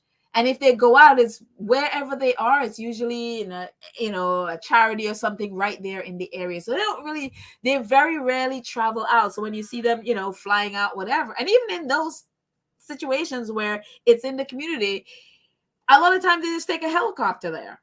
And again, talk about climate change. And funny enough, while William was doing his thing, Kate went off somewhere and she did what? Use the helicopter. While William is in New York trying to tell people about climate change. Let's make this stuff up. And I don't know if you guys saw this article. I hope that everybody had a chance to read this article. Because this is one of those takedowns that you're like, oh my goodness. And Andrew Metrovica wrote this opinion piece in, he's Canadian actually, and he wrote this opinion piece, and I was like, oh my goodness. And I've meant to do it since last Thursday or whatever. I think I saw it. As you can see, it was on the 14th, which is when I saw it. But we've been doing so much Invictus games. I was like, okay, we'll get back to that later. Oh, thank you, Church Nelly. Church Nelly has put it up there. If you have not, I'm going to put it also in our community page. So if you haven't read it, please do. It is something. It is, Connie says, I saw it, Paddle. It's hilarious. So Emma just read this article for you. And it is a doozy. As it says, Britain's monarchy is dying and no PR can save it. The world mostly ignored the anniversary of Queen Elizabeth II's passing, a reminder of how little the royal family means. This man ain't joking. By now, the British monarchy ought to have been put into hospice care. It would at least be a merciful end to a spent, vicious institution that has revealed itself to be a dying artifact of merciless imperialist past that should be buried once and for all. Despite the determined efforts of royal historians and journalists who embarrass themselves and the profession they purport to serve, the long inevitable decay into irrelevant farce of King Charles III and trifling company was made plain yet again on the first anniversary of Queen Elizabeth II's death last week. Beyond her divided family and craven constituents who, by nostalgic temperament and career necessity, prostrate themselves before the grandeur of a glittery anachronism, few others noticed that, unlike many of her less fortunate ancestors, a stooping old lady's 70-year reign had ended a year ago of natural causes. At the time, an army of sentimentalists assured us that Elizabeth's quiet grace and singular longevity had left a profound and indelible mark throughout the Commonwealth, paralyzed by grief at the sad departure of the only queen most had ever known.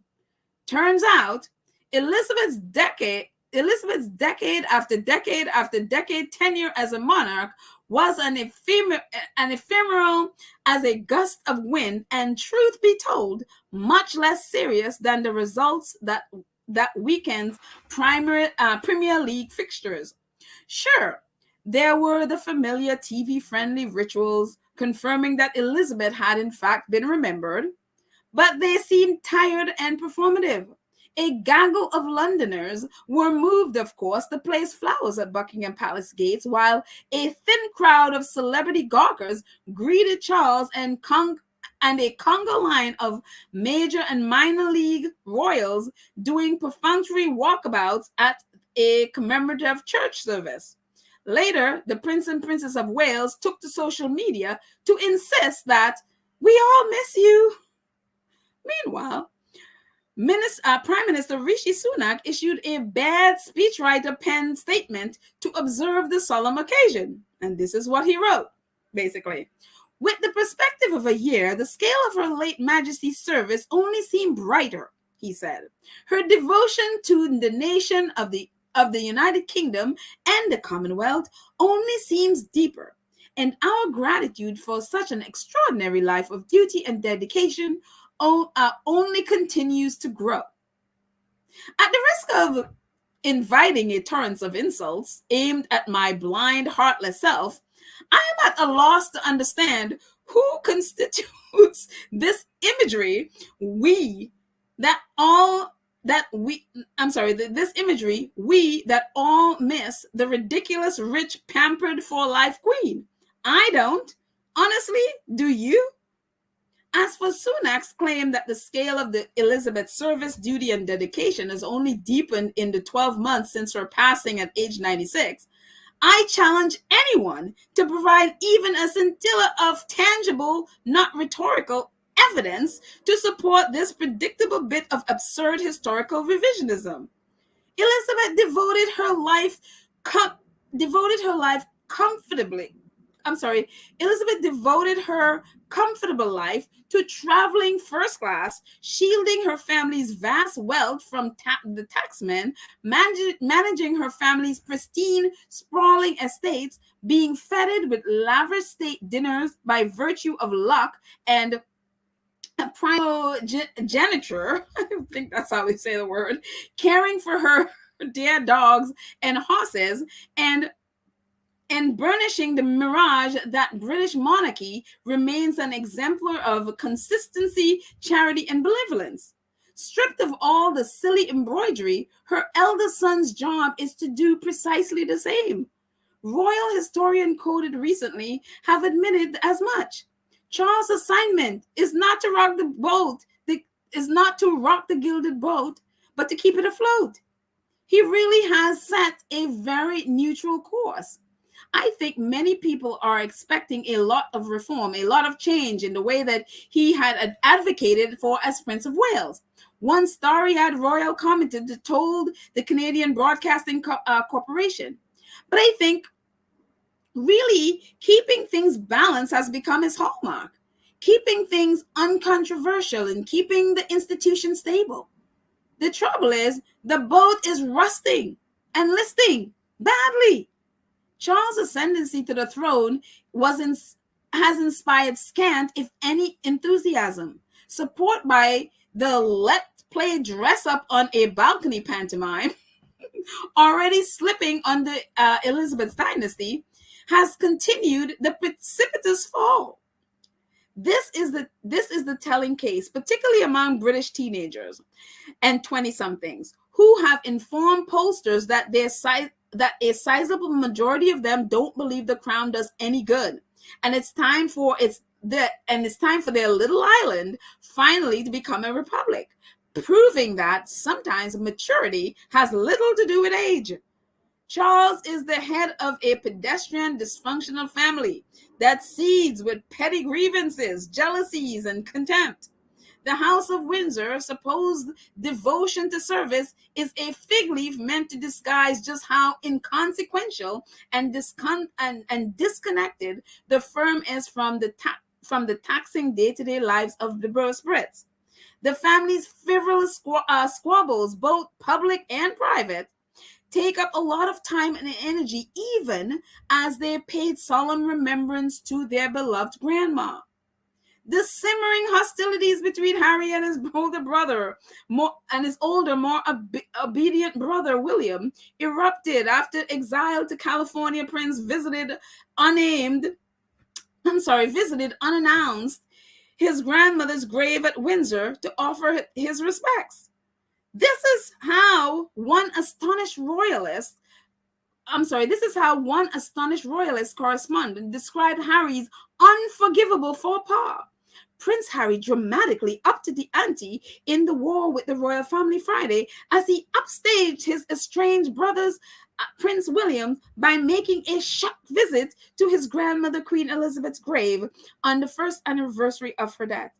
Happily, the Prince of Wales, Kate Middleton, came to the PR rescue. The Independent reported that in a touching homage and poignant tribute to the late Queen, the princess sported a family heirloom, stepping out in drop-down pearls earrings as a ode to Her Majesty. Apparently, a saccharine lace copy extolling the firm's enduring virtue is not the exclusive purview of Fleet Street's Monarchy tabloid press. My goodness. Is it any wonder that the appetite to continue to tolerate the often surreal, already wacky British version of a family feud is waning quickly? The wise citizens of Barbados, among others, have had their fill of this traveling colonial circus. More importantly, they are no longer content to forget or forgive the conquering, plundering crimes against humanity committed in the name of profit of an English king or queen. Instead, they have severed their once binding ties with the so-called motherland and are demanding restitution from the white plantation owners who stripped them by lethal force of freedom, independence, and agency to govern their lives and future. Alas, I am still waiting for my home Canada to grow up too and follow Barbados's fine and laudable example. And so that is the article. But I applaud him. And of course you will not see that in the British press. You won't see that article in the British press, but it's like people have had enough. They have had enough.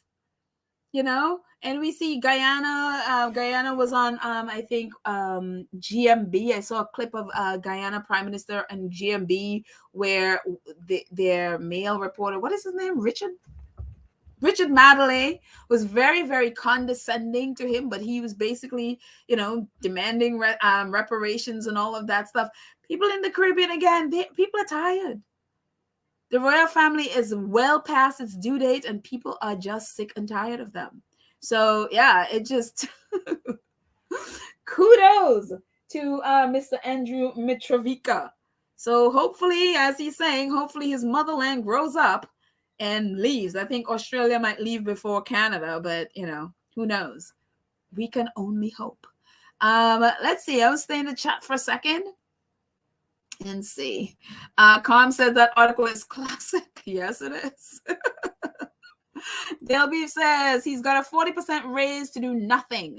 Dale, I am like, and they had the nerve to put out there in the press that the sovereign grant is going to go down until people call them out for their lies, that actually is going to go up 40%, and they're going to be making over 100 and something million pounds for the sovereign, that is the sovereign grant is going to go up to, and that of course is they also have the duchies, which bring them millions and millions.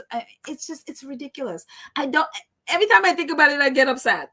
Like, I don't understand why this is allowed to happen. These people are just literally taking money out of people's babies' mouths, and nobody's saying a word. It's unbelievable. Let's see. TBTB says, nothing can save them no matter what they do or try to change. The ship has sailed. It's karma working.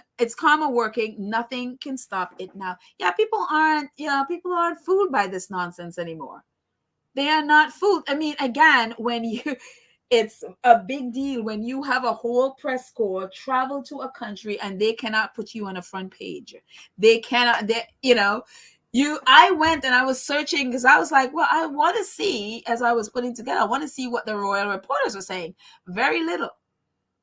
The only thing I saw was one of them, was like, oh, let's compare William's visit to New York with Harry's, and something to do with William in the park running and nobody's noticing him. It's like, yeah. That's the point. People in New Yorkers don't care about such things. Nobody's going to notice you in the park. I mean, people are running, especially if you're running in the morning. People go running before work. They do not have time. New Yorkers are busy. They're running before work and they have to get home, get to work. I mean, nobody has time for nonsense, It's just like, why would New Yorkers in the park notice you? It's like, I don't understand why. Yeah. Let's see.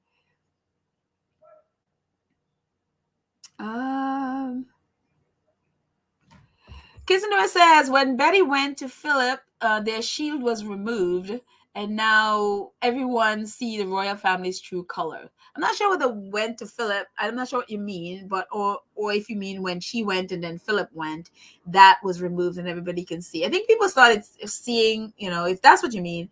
Yeah, people started seeing little cracks when even Queen Betty was here, but now it's just like, ugh, everybody can see that mess. So it's just like a total mess there. Let's see.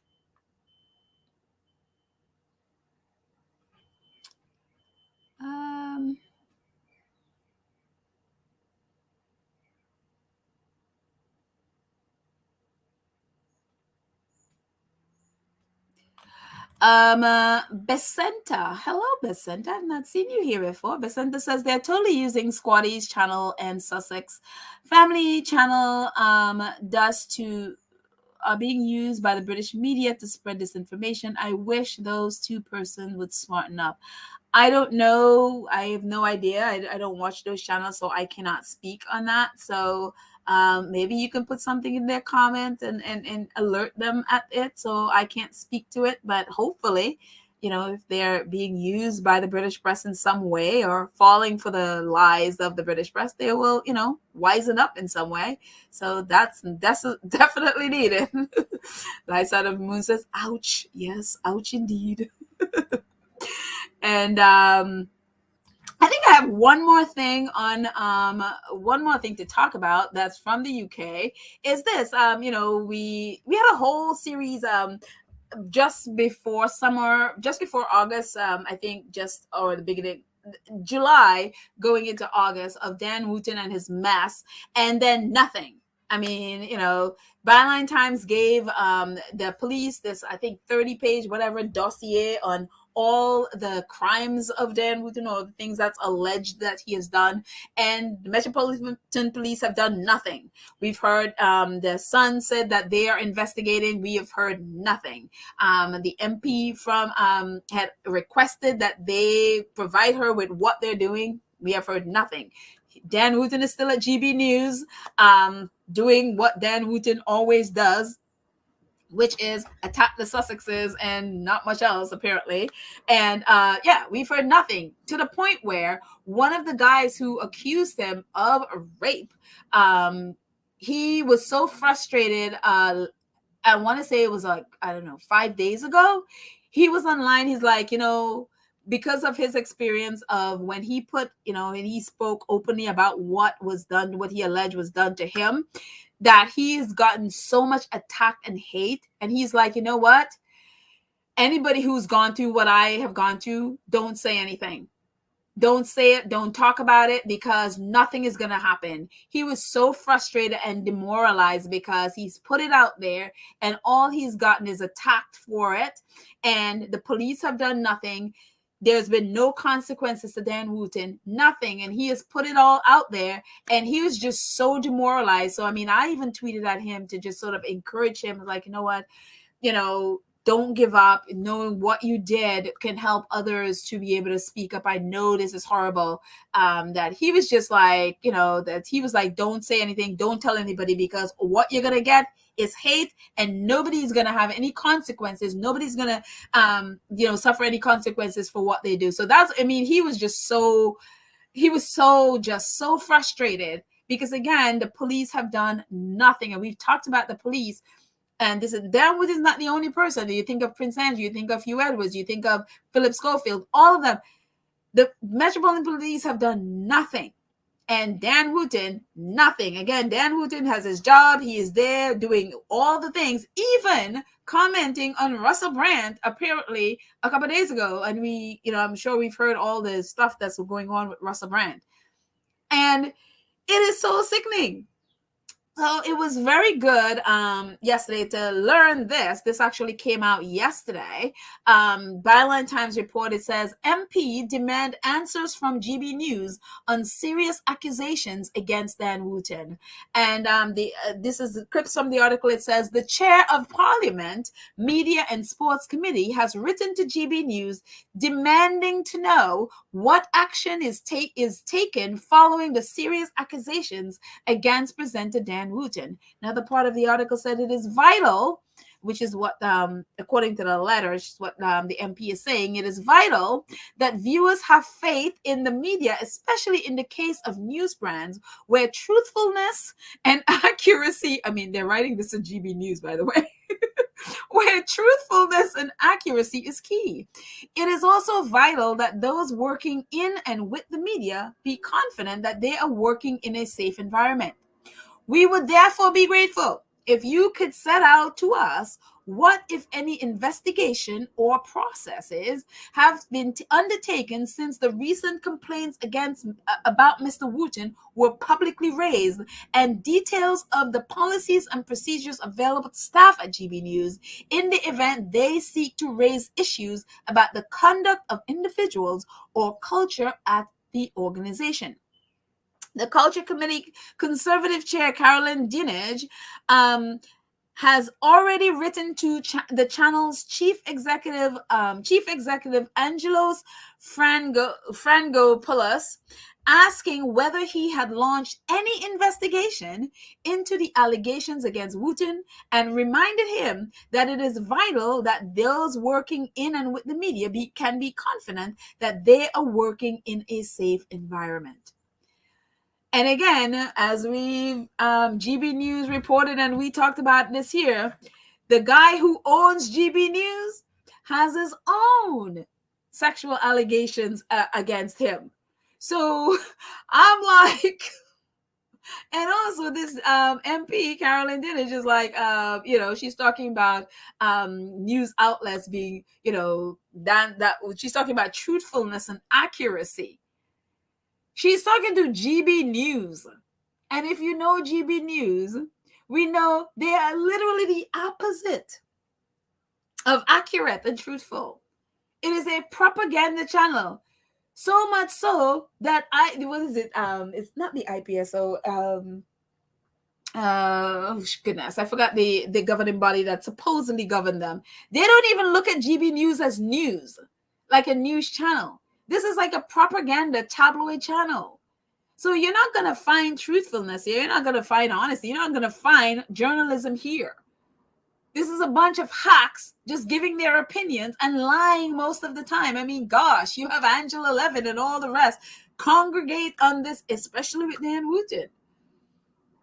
And so I don't even understand what she's talking about, truthfulness and accuracy in reporting. I'm like, lady, you're talking about GB, you're sending a letter to GB News. Don't you know the content that's there? And it is also worth noting that members of the Conservative Party, which she is a part of, recently threw a party for reporters in the GB News, because why? It is a right-wing, Tory-loving and Tory-supporting channel. So I expect nothing. Even from this, I expect nothing. The Sun apparently has not given her anything, as they said they wouldn't be doing. And so now she's going after, like, why is Dan Wooten still working?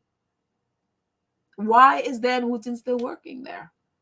And why has the rest of the British press mute on this subject? They are fine and well, whatever Russell Brand did. I'm not saying it's not false or anything like that, but it's very, very, very clear that they are protecting Dan Wooten, and they've thrown, Russell Brand, whatever it is, whether it's true or not, many people have accused them. So I'm assuming what they're, I haven't seen the report.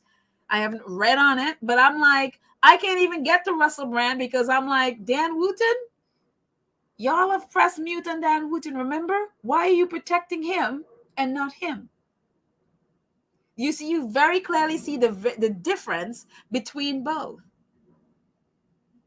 So it's like, why did they throw Russell Brand to the wolves and protect Dan Wooten when they're both sexual deviants, allegedly? Why aren't they getting the same treatment? Why isn't the press, why are you not getting articles and articles and articles diving into all the details that is presented by Byline Times and others about Dan Wooten? Why is the mainstream press, including, ITV and BBC, both of whom their reporters Dan Wooten has targeted? Why, especially those two, why are they all silent? But they're very happy to be putting out articles and articles about Russell Brand. Why the different treatment? Shouldn't they both be out there? Why you press the mute on one and not the other? So I'm like, I can't even get to Russell Brand. I'm like, you got Dan Wooten, I can't get past the fact that you've been protecting him. And so, yeah, it's yes. Anyway, that's all I got. I'm going to stay in the chat. I know oh my gosh, we've been here for like almost 2 hours. Oh dear. I am going to stay in the chat for a little bit and see what you guys have to say. I know that was a lot. I said a whole lot. It was a lot longer than I planned on it being, but I'm going to stay in the chat for a little bit and then we'll end. Lady T says, go to the sponsors of GB News and then you will see the protection fall. Yeah, sponsors have been pulling out. But, the owner of GB News, like, there was some, I don't remember what it is. He just earned like millions of dollars recently. I don't remember what it is, where he earned the money, but he just earned, this man is loaded. So GB News, they're not, even if the sponsors pull out, it seems he has enough money to keep his company afloat. So yeah, it doesn't seem to be, but sponsors are pulling out, but they're still there. Kids and I think you're it. She's talking to Teresa. She says, YouTube channel has been removed while Dirty Dan's still on the air. Exactly. Russell Brand's channel has been removed. And it's so funny. You always know when there is a British media coordinated attack. This is a complete coordinated attack. No matter what you think of what Russell Brand, whether he did or didn't do, this is a coordinated attack on him. And, again, I am not saying he's innocent, please understand, but it is a coordinated, plan to take him down by many and probably most British news outlets. On YouTube, he has 6 million followers. That is more than many of the news outlets have following them. So, he's reaching a lot more people than they are reaching. And so it just is very interesting. Again, the people that they protect and the people that they go after. But how, apparently there was like the docuseries or documentary, whatever, that was part of it. And then all these news outlets had the same story. They all coordinated it. So it's like, let's take him down. Let's all put our heads together, take him down. And also YouTube defunding his channel. Look at all the hate channels that are on YouTube against Meghan. Why take his channel down and you still have all of these hate channels that has been there? Chris Boozy put out a whole, report about these hate channels that are on YouTube that are still there today, making money off hate. The most grossest things that they have been doing to Meghan, and they're still there. The majority of them are still there today. So why take his channel down and not them? And so again, you always see, it's like, it's very, some people, I guess, if you're not paying attention, you don't see, but you always see when they coordinate to take someone out. And you also see when they coordinate to protect someone, as in how they are with the royal family. And then you see the coordination of protecting the members of the royal family that they most likely have those deals with. And then how they coordinate to attack the Sussexes. It's the same thing. It's the same pattern. It's the one thing with them. They are creatures of habit. They do the same exact thing. And this is the same thing here. They all coordinated to protect Dan Wooten and coordinated to take out Russell Brand. Again, he may have done all the things that they said he did. I don't know. I haven't read it. I have not seen any of the things, so I cannot speak on it. Whatever you think of it, but you see the coordination, because again, these people, They're like, it's like, you don't have to be so obvious, you know. But they're used to people not calling them out. They're used to people. So, you know, that's why they hate the squad so much, because like we call them out and we see their nonsense and call them out. And so they get angry at us and, you know, attack us and whatever. But it's just like, yeah, that's what you're doing, you know? And so, yeah, why protect one and hate the other? It's just, yeah, unbelievable. Let's see what else to say.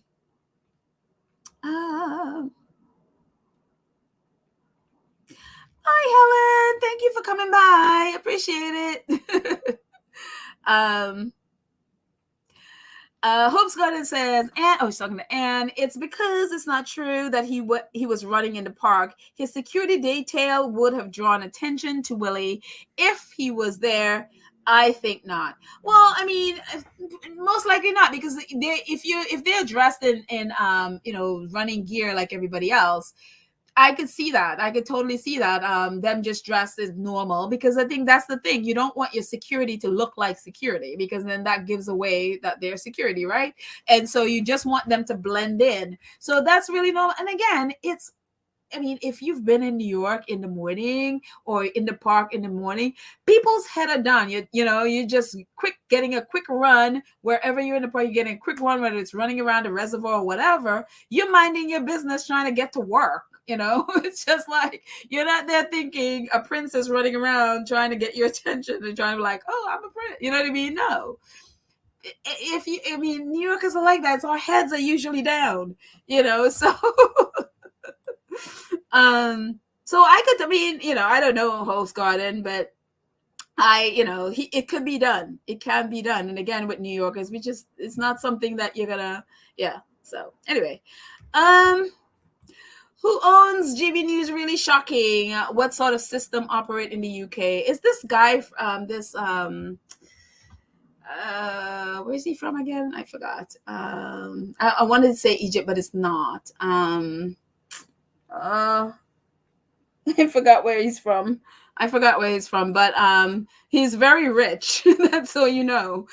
So yeah, and again, he has the same history as Dan Wootton, so he really can't say, there's no hill he can go on with and firing Dan Wootton because of this, because he has the same accusations against him. So yeah, it's just like birds of a feather flocking together right there. It's so funny. I literally just saw this. Merry age, birds of a feather flock together.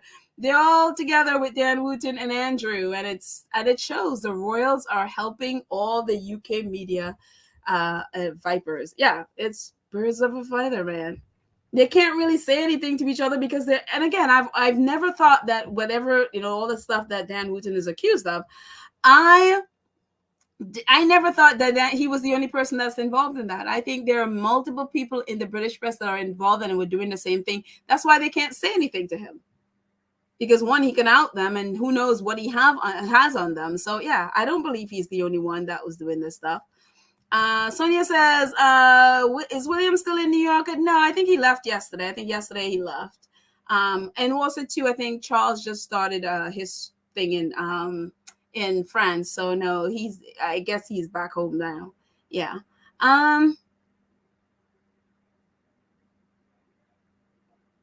Let's see. Bonnie says, many more left to be exposed. Russell Brand is only the latest. Yeah, I mean, you know, and again, with that sort of thing, it's big this week, and then next week you forget about it, and Russell Brand go back to being whatever it is he's doing. I don't think anything will happen. I mean, they said they sent like a dossier again to the Metropolitan Police. Again, they have a 30-page whatever one on Dan Wootton from Byline Times and other victims, and they still haven't done anything, you know? So I don't expect anything. I expect nothing from them. Since the press now, they've all banded up and to go after Russell Brand, maybe they'll go after Russell Brand. But Dan Wootton, no, the press is protecting him. So yeah. Cynthia says, should we all call it Wilshot flop? Where are the Commonwealth countries he should be representing? Child, I don't know. I do not know. don't know. The funny thing was with Earthshot is if William had teamed up with Ignatius, who is the person that first introduced the idea of an Earthshot, if he had teamed up with Ignatius, I think they could really do something great. Because Ignatius is a real environmentalist. The man is all about the environment, and but you take the man's idea and never credit him. So I don't know. I don't know if that'll work, but who knows?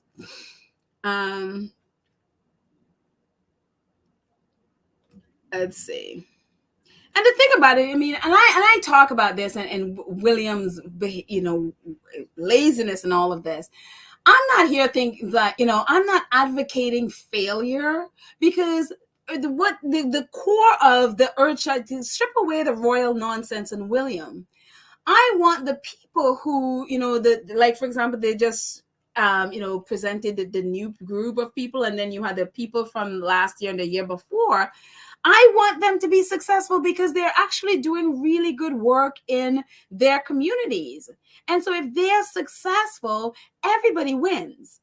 And so if you strip away all that nonsense with William and all that nonsense, the core of it, giving those people money to be able to do what they do, their community win, the people, their country win, and all of that stuff, so the core of it is good. So if you can somehow strip away that mess and get to the core and get them the help they need to be able to do the work, the great work that they're doing, I'm telling you, it will be great.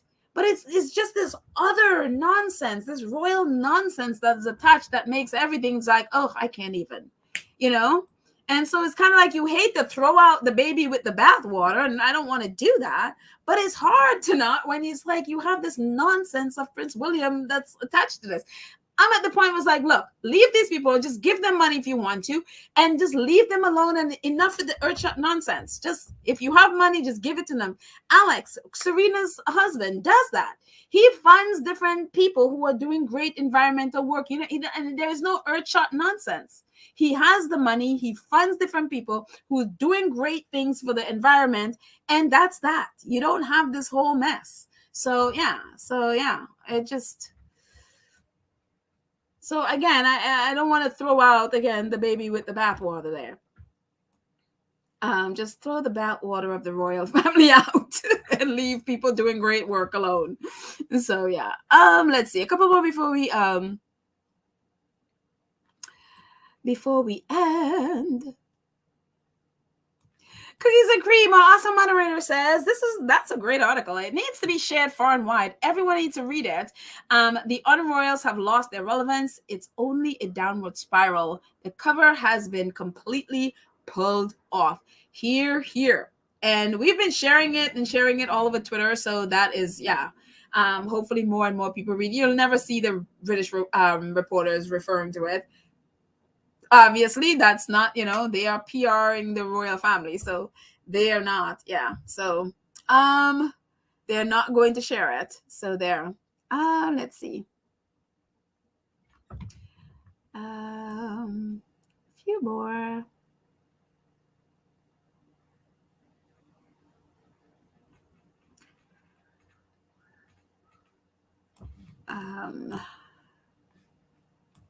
Jump down.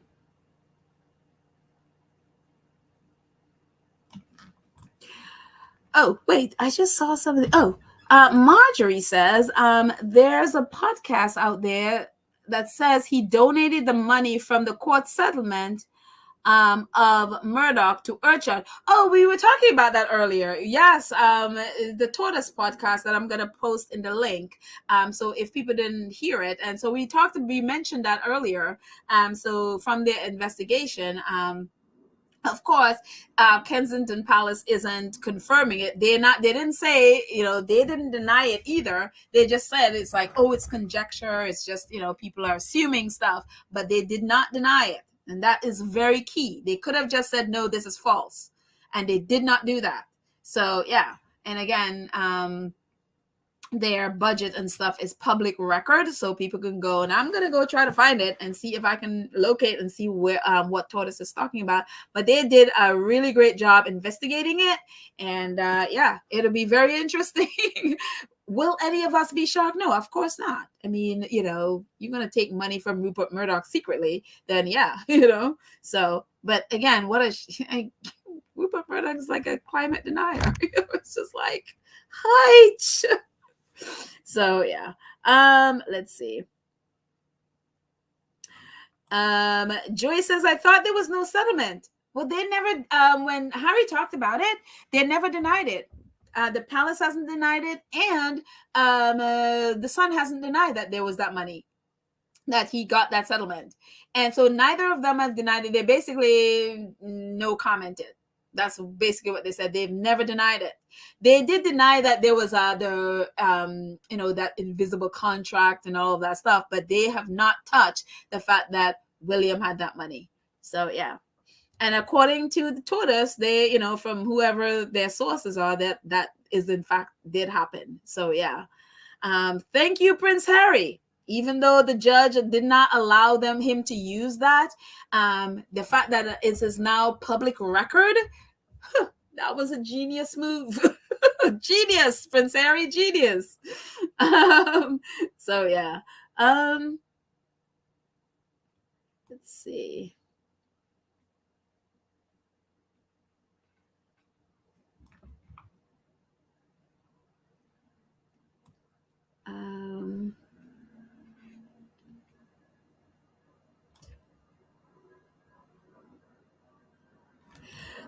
Joy says there's no report given out on the money that has already been given out for the work in Earthshot.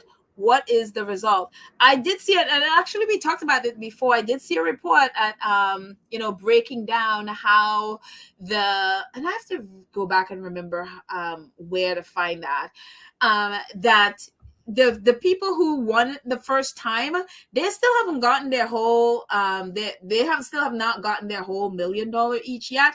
They're giving them it's coming in increments, so they have not been paid off. So I don't know how far the second group from last year, I don't know how much money they have gotten as yet. So they are not, I think it's probably over like a 5-year period or something like that, that they're going to get the full amount.